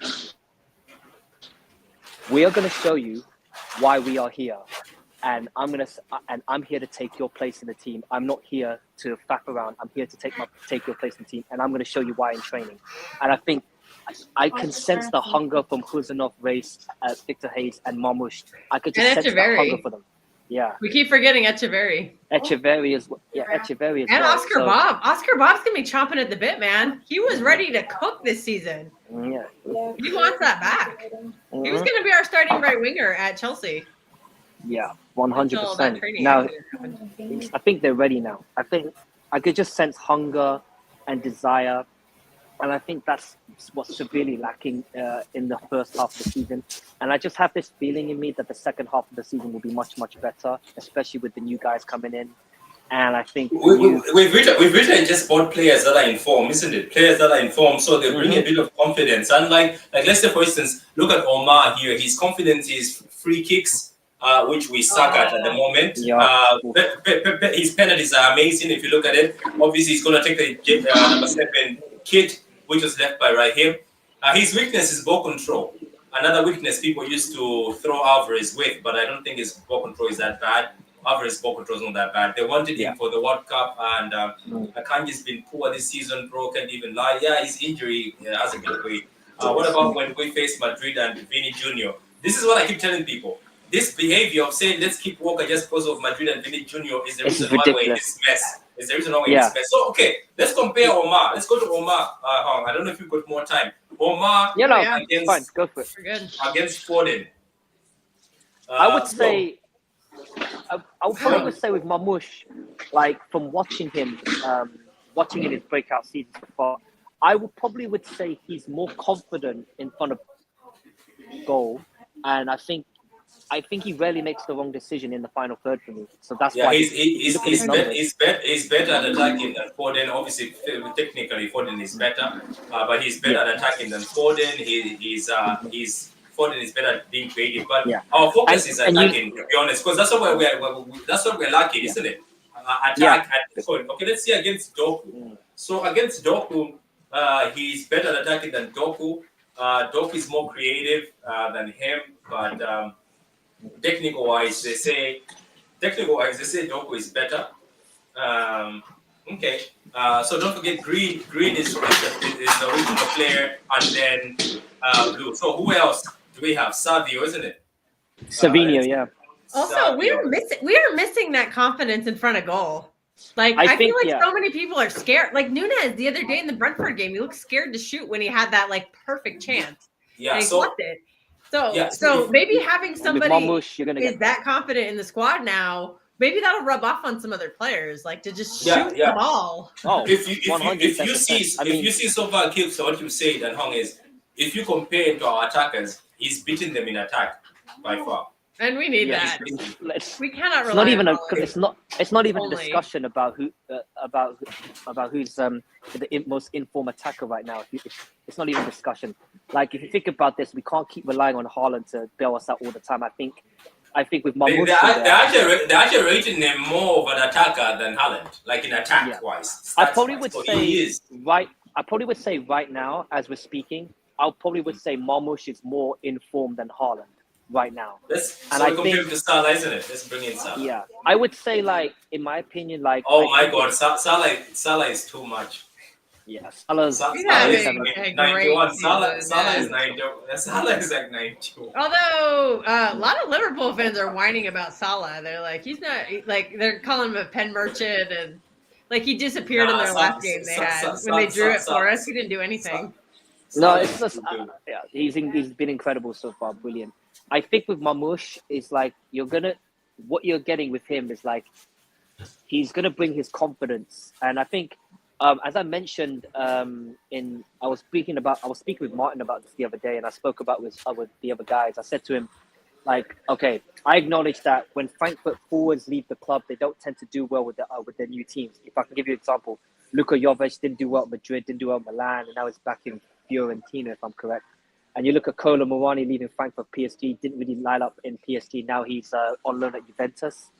And now, but I'm going to counter that by saying, if you look at our signings throughout the time when we signed up for the Bundesliga, I think all of them, if not most of them, if not all of them, have been a success.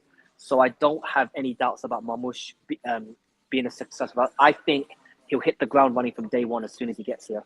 I think he's got, because for him, it's more like he knows for himself that he has more to prove than any other attackers in this squad right now. He'll feel like maybe he'll have this pressure on himself to think, okay, I'm here now. I pushed for this move.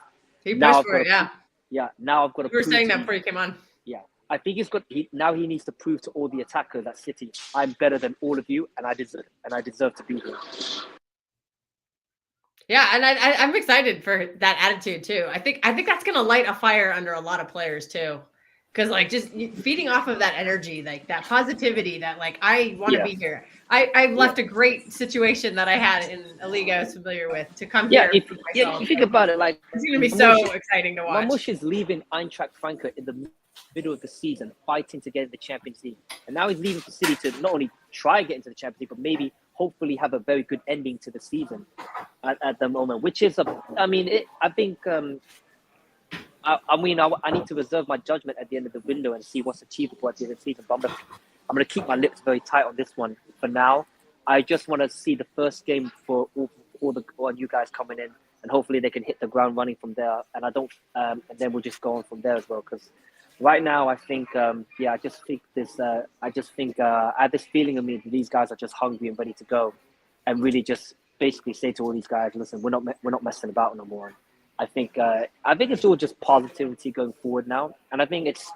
I could just remember the period from October to December. There's a lot of, shouting, swearing, and because of the bad run of form, and understandably so from my perspective, because look, I've had their show of ranting.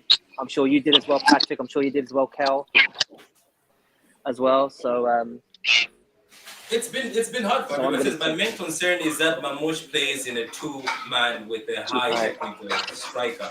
At City, he's not going to be able to play in the same zones. I know the striker you're talking about, him and the partnership at Frankfurt, I see. But look, don't forget that Alvarez and Haaland were cooking before we sold Alvarez. Compare the heat map I already did. It looks like Savio beats Doku on most of the things, except the technical-wise.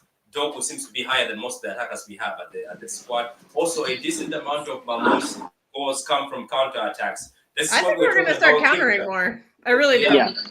I think I'm going to be keep bold. Losing the ball in the midfield. So countering, if you can just bypass the midfield and not have to worry about Bernardo stopping everything and Kova stopping everything. Yeah, like, Bernardo loves that, doesn't he? Our recent attackers like to stop counter-attacks. Yeah, when counter-attacks start, Kimba, how you doing? When counter-attack starts, our attackers like to stop the counter-attack. But have you seen Marmoush? He keeps going. So, Kimba, we were talking about all these signings, and obviously you've just joined us. Sorry, I saw your message there. Yeah. It's just we started like 2 hours ago. We're gonna close it in a few minutes. I know. I see that. Well, I know. Me and Kilster have been yapping for the past. We're excited.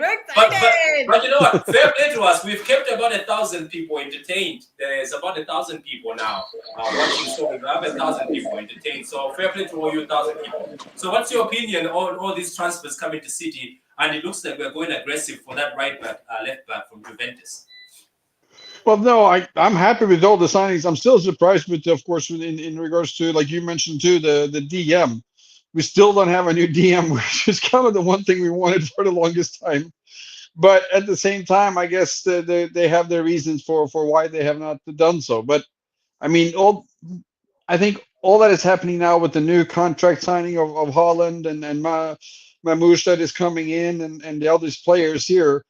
I think that I I really think that we're going to kick off, and I think a lot of our opposition teams are going to be surprised because right now they've had a go at us, and they're going to try to have another go at us again, but this time they're the ones who's going to lose on it.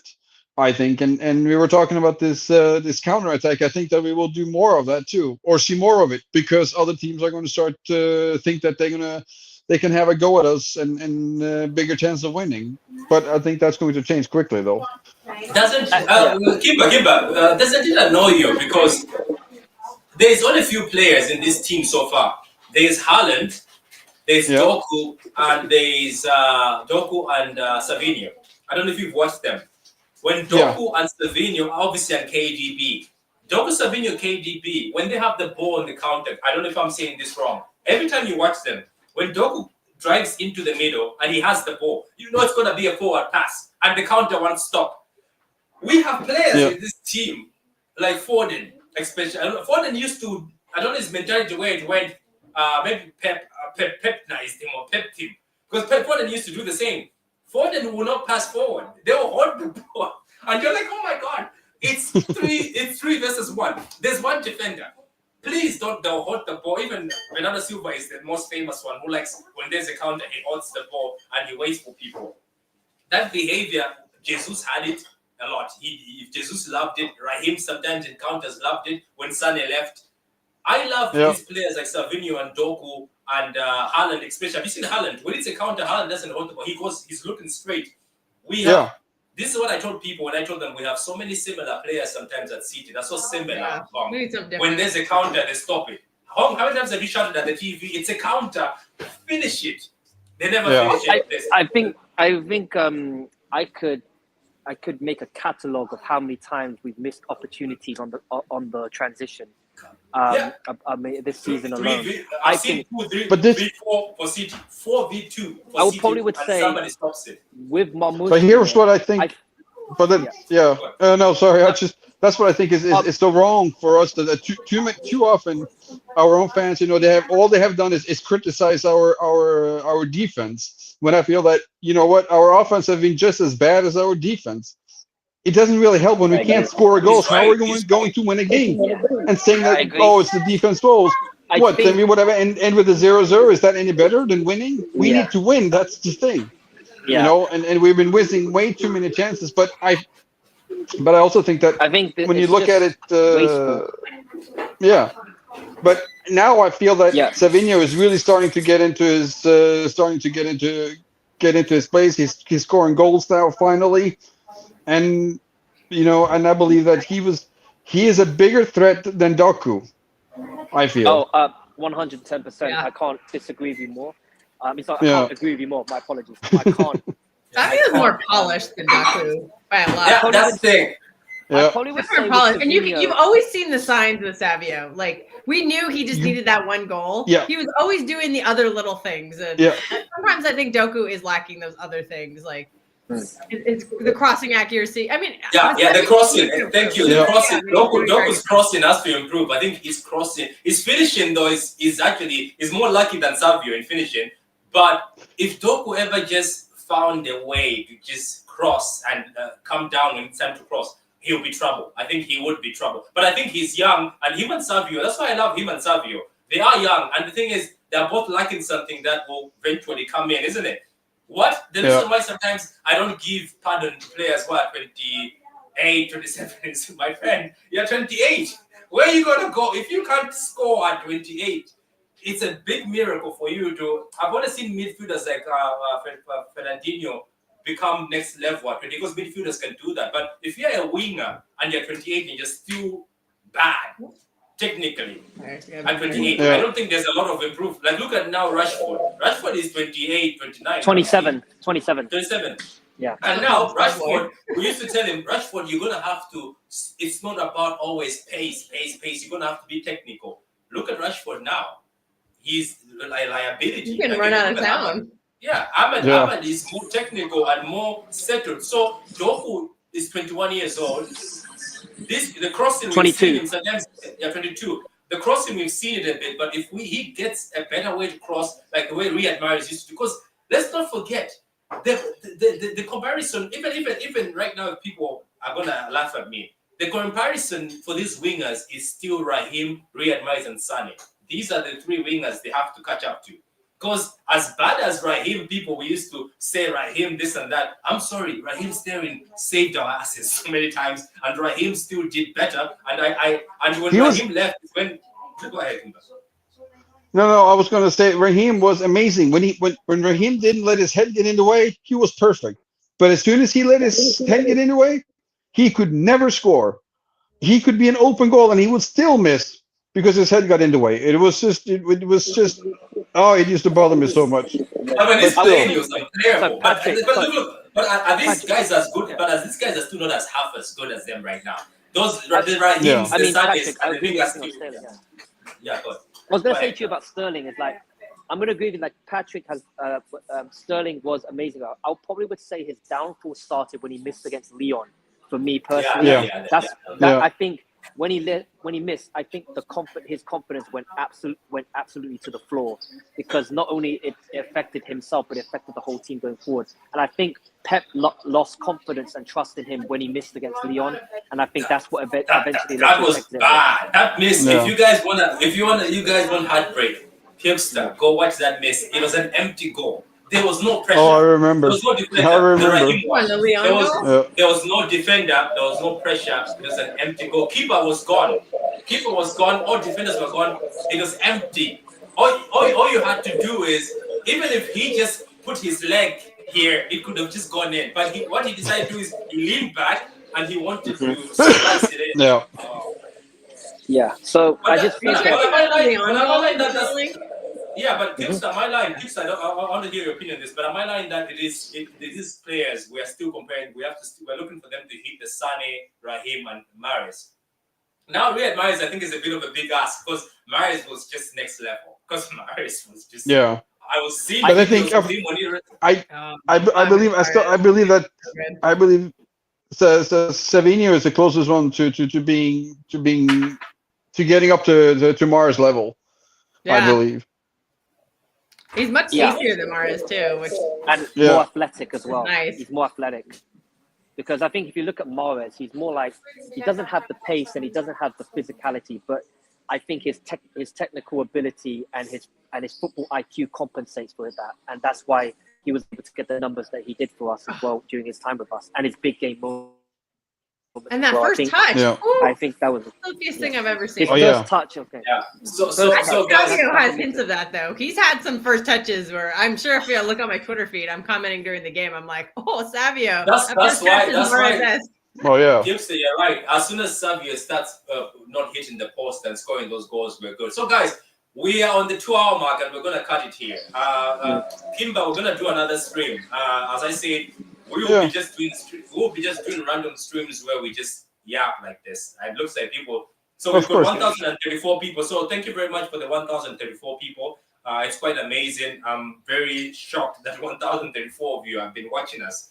Obviously, 200 to 300 say watching me and Kipster talking. And then Hong came in, and then the 500 came. Then you came in, Kimba. You brought the 1,000. So.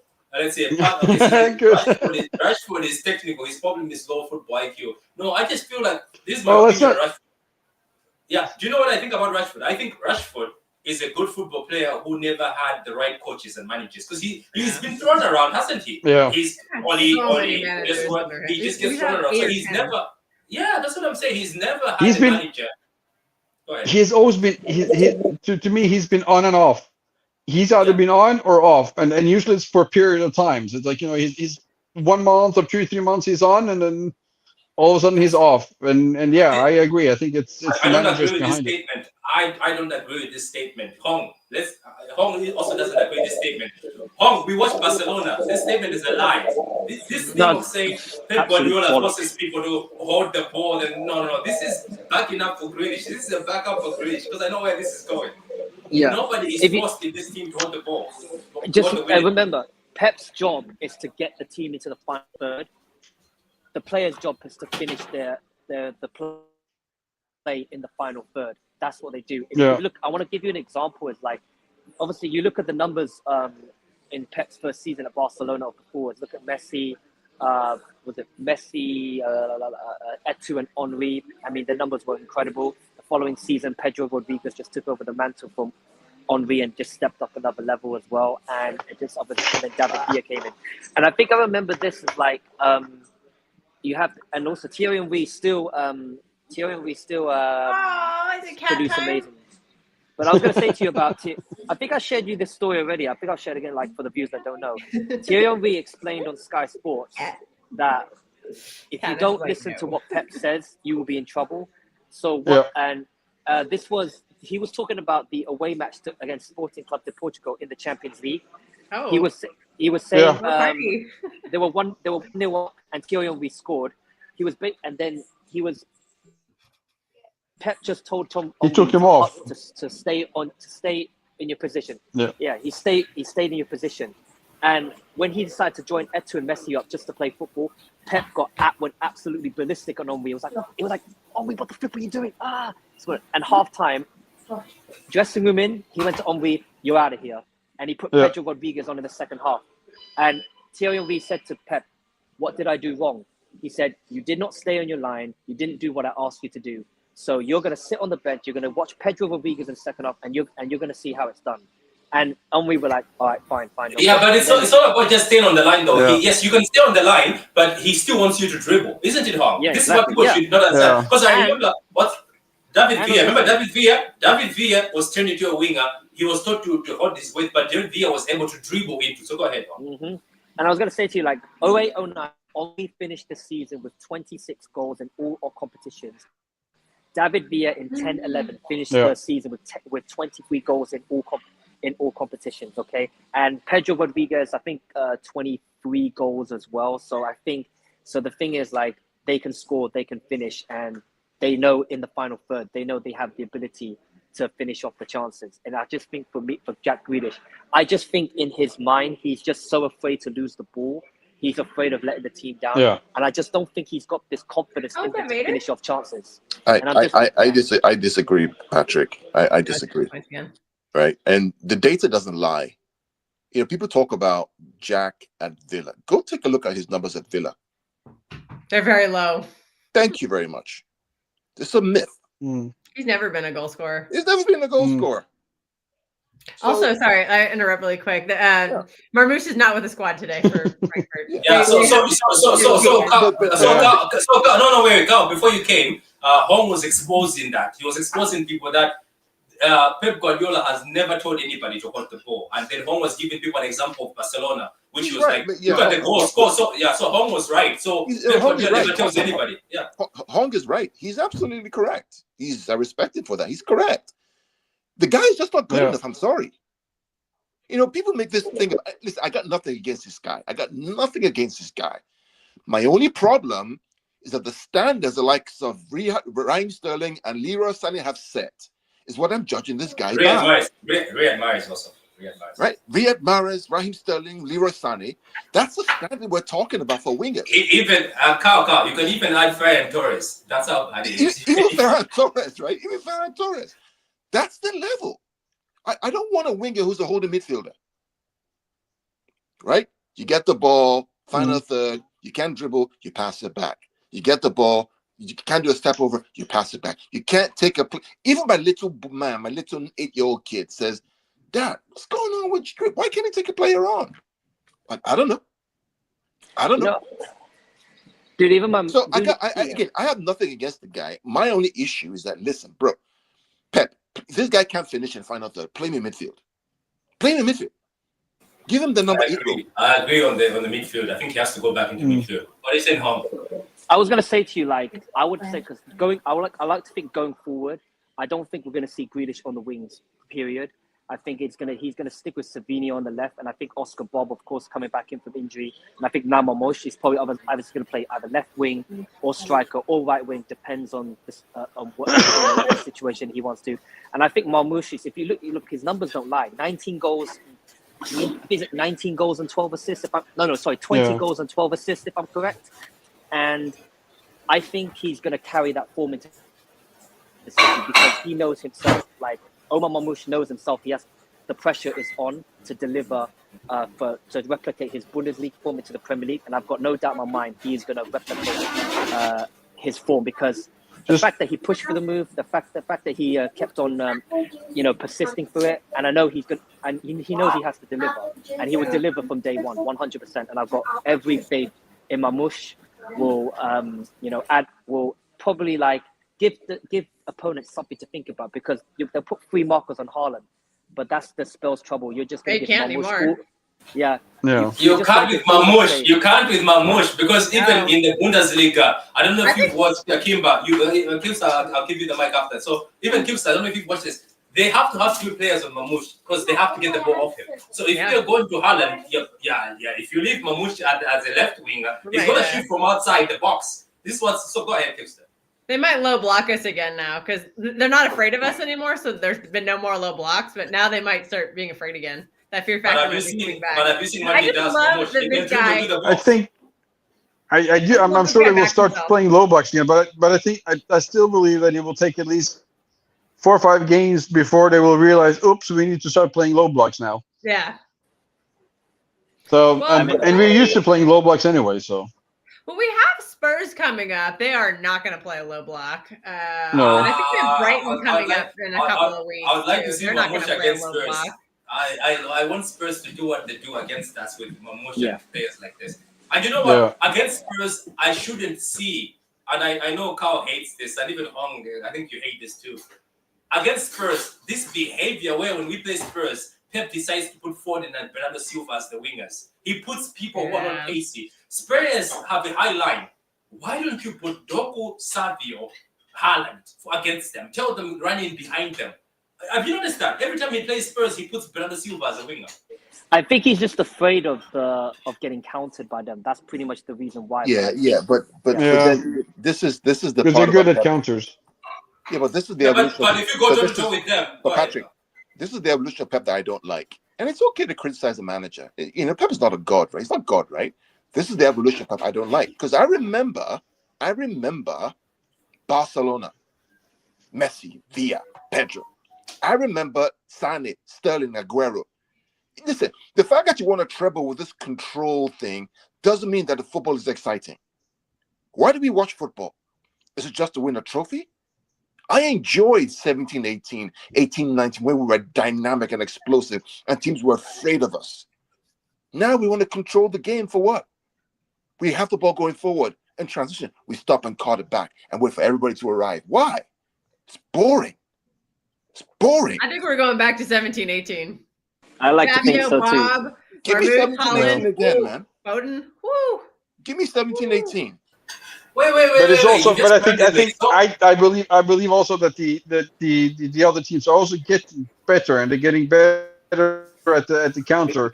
And Pep has always wanted to have complete control of the ball. That has never been hidden in neither during his Barcelona times or anywhere else. So I also think that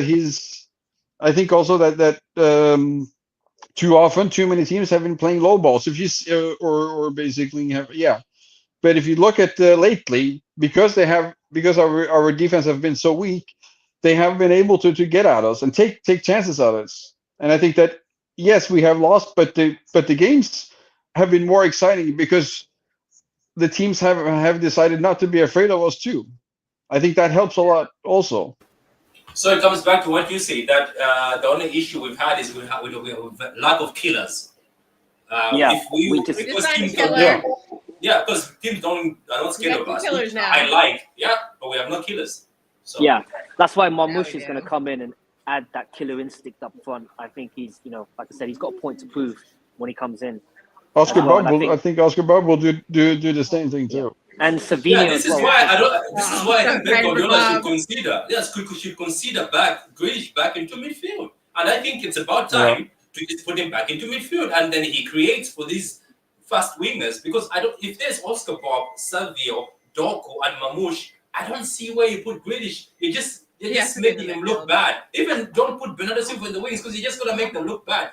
It's time for Bernardo Silva, Foden, and Jack to go back into midfield. I would bench Bernardo and I would put Grealish in the middle because I know he's not as. I know that he maybe is not as fast as Bernardo. He's not even that fast, but he can. He's actually faster than Bernardo. The ball. He's actually He can hold not on to this it when he Bernardo. needs to, and he can be creative when he needs to. And I think Bernardo has lost that ability to be creative, and that's why we're so stagnant a lot of the times. Because he's just not good in the midfield. Bernardo, he's just not. He just runs, but he doesn't do anything else. I just feel like he's doing nothing. He has not looked like himself so far this season. He's looked like he's half-hearted, half trying. I don't know if his legs are gone or just his body or what. But he's not what he was like. He's not even as good as he was last I season. think he ran out of gas. We have Too many players on running for too many 8 straight players on years at a nonstop pace, and I think his battery is just dead, and I don't know how to recharge it. Yeah, Kyle, Bernardo Silva was one of the players you loved, but recently, Kyle, I think we've been asking the right questions. He's lost it, doesn't he? Because I don't even see, like, there's a point where I think you and me, Kyle, agreed that why don't we just put marketing instead? What is he doing? Yeah, I mean, Bernardo has been here for a long time. He's done a lot. He's run a lot. He's worked a lot. Remember, Bernardo was one that would run around the whole field, press and chase and everything. People get tired after a while. It's human nature, right? They all need help. The Marmoush coming in is going to help them. Hopefully, we get a midfielder coming in to help them. The players need help, bro. That's the bottom line. You can't see. There's a reason why 4 in a row has never been done before in the history of English football. Not been done. Right, especially in the modern era with the speed of play and the injuries and the number of games they play. It's never been done. We did it.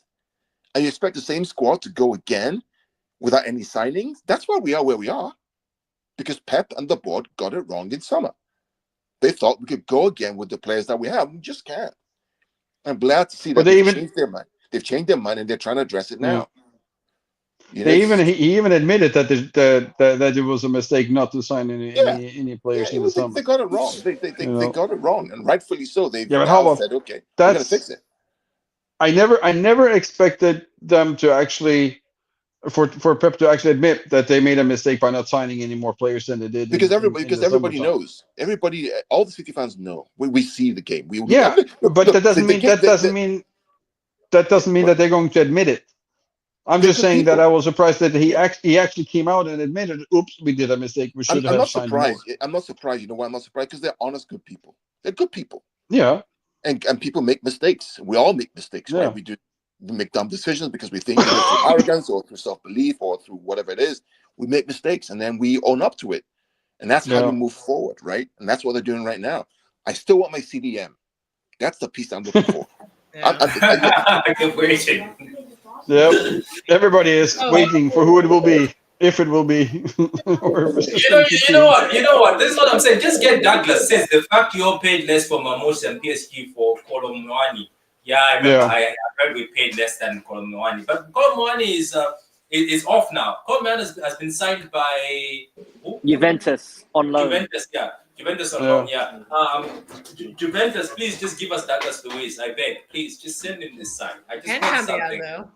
Yeah, also, the big thing, to go back a second, is that Pep was the one who admitted that he was the reason they didn't buy anybody this summer. He came out and admitted that he was. Hum said it that Pep refused your man from Celtic.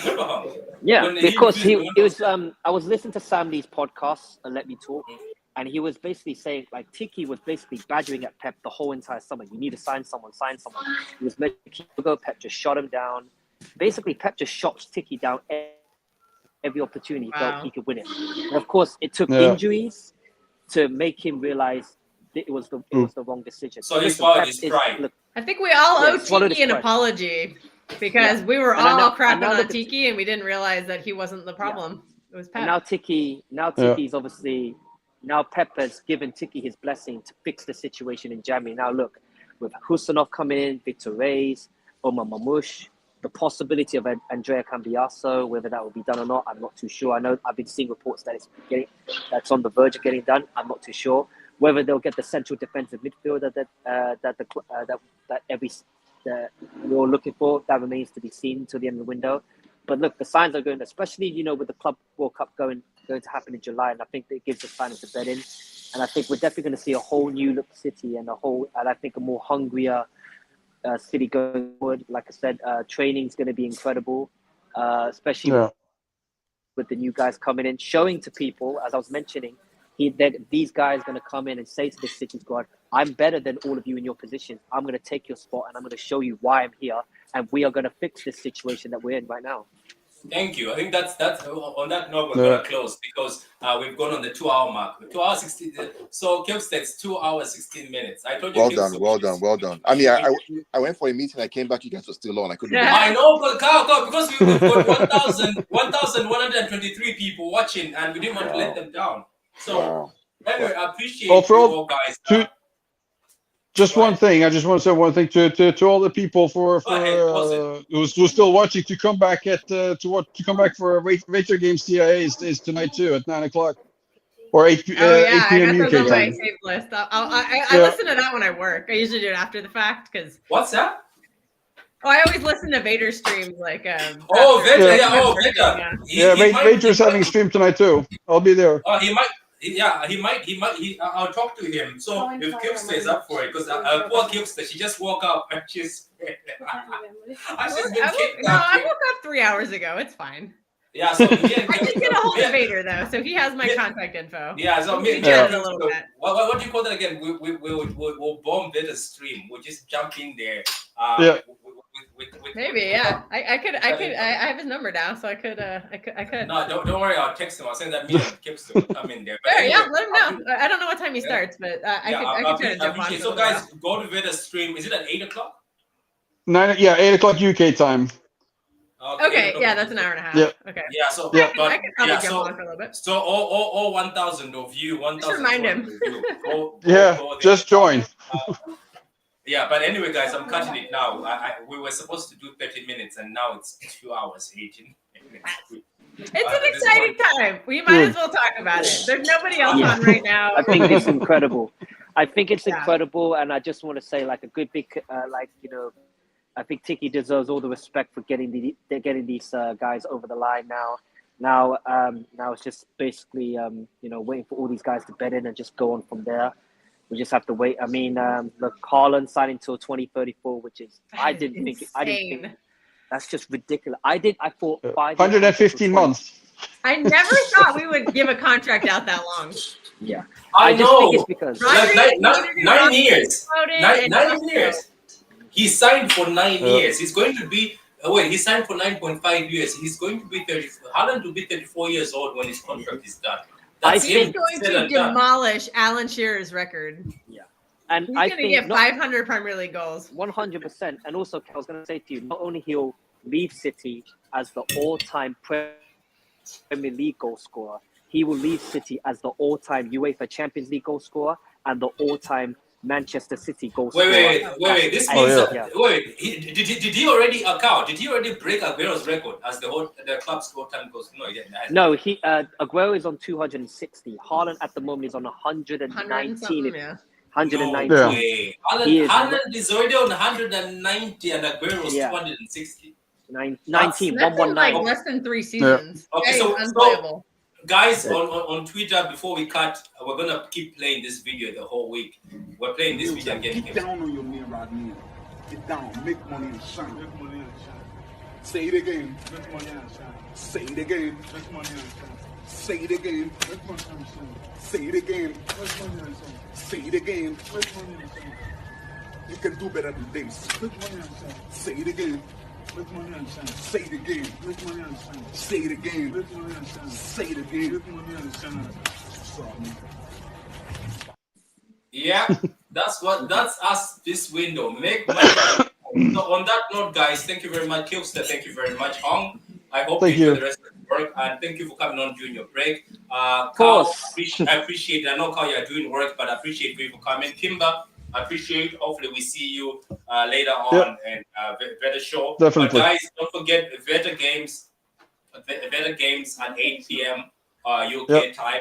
Go to his channel. Go subscribe. And all the guys who are in the comments, appreciate it. All of you. SKFC, J Fresh. I'm gonna read all your names. I think you deserve. Ronald, big up to you. Kim, you were in there too. Talking about Norway. Ibra, big up to you. This is City, guys. Go subscribe to This is City, another City channel. Dauma, Campbell, big up to you. Clinical, another City channel. Go subscribe to Clinical. And I think there was Not in My Lifetime was also in here with us earlier on. Jimmy, big up to you. Luke, there's go and subscribe to his channel and follow him on Twitter. And then Mike, who's been like Fabrizio this transfer window. Mike always posting every single transfer. Go follow him on Twitter. Zer Talk, go subscribe to the channel. Big up to One Daddy, go subscribe to the channel. Ahmad, big up to you. Atonement, big up to you. Pitch Points, go subscribe to the channel. We're also on Pitch Points right now as we're speaking. Eric, all 40, big up to you. And thank you very much, Eric, all 40 for the £5. I'm going to buy some green tea if YouTube gives me like 50 cents.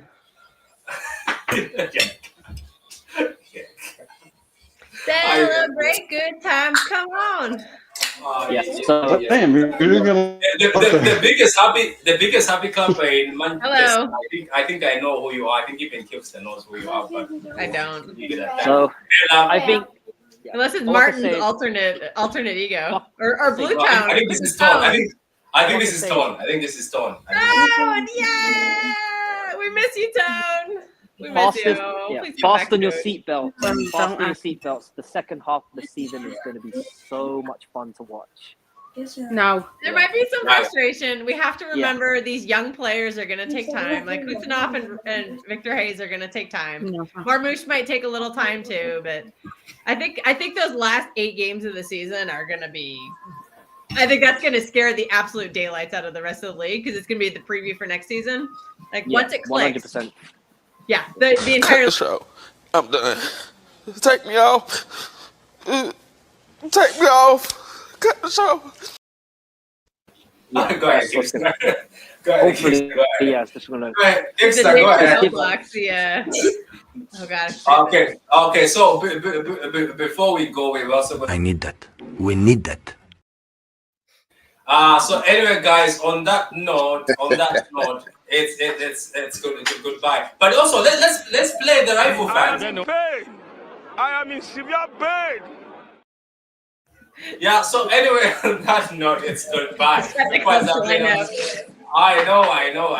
So thank you very much, guys. Have a great day. We'll see you on the next stream. Don't forget Better Games. Yeah, Vader's stream. we're gonna bomb Vader's stream in a few minutes. Yes. Long, enjoy your job and Pitch Points. Big up to you. Enjoy your work. I know you're working there. And Kimba, thank you for coming on. And everybody, thank you so much. Everybody, don't forget, subscribe to Kilpster. She started a channel. I'm joking. No, I do not have a channel. Do not. You're not going to see anything. You'll see some old like clip videos that I used to make when I was trying to teach myself how to use iMovie. There is absolutely no City content whatsoever. You don't need to go there. Wins tackles! It's a title winner! Perfect end to a perfect day. Manchester City 4, Manchester United 1. Oh, what a hit! Oh, that's electrifying! Hat-trick hunting, trick getting. Still the appetite is there for more. Oh!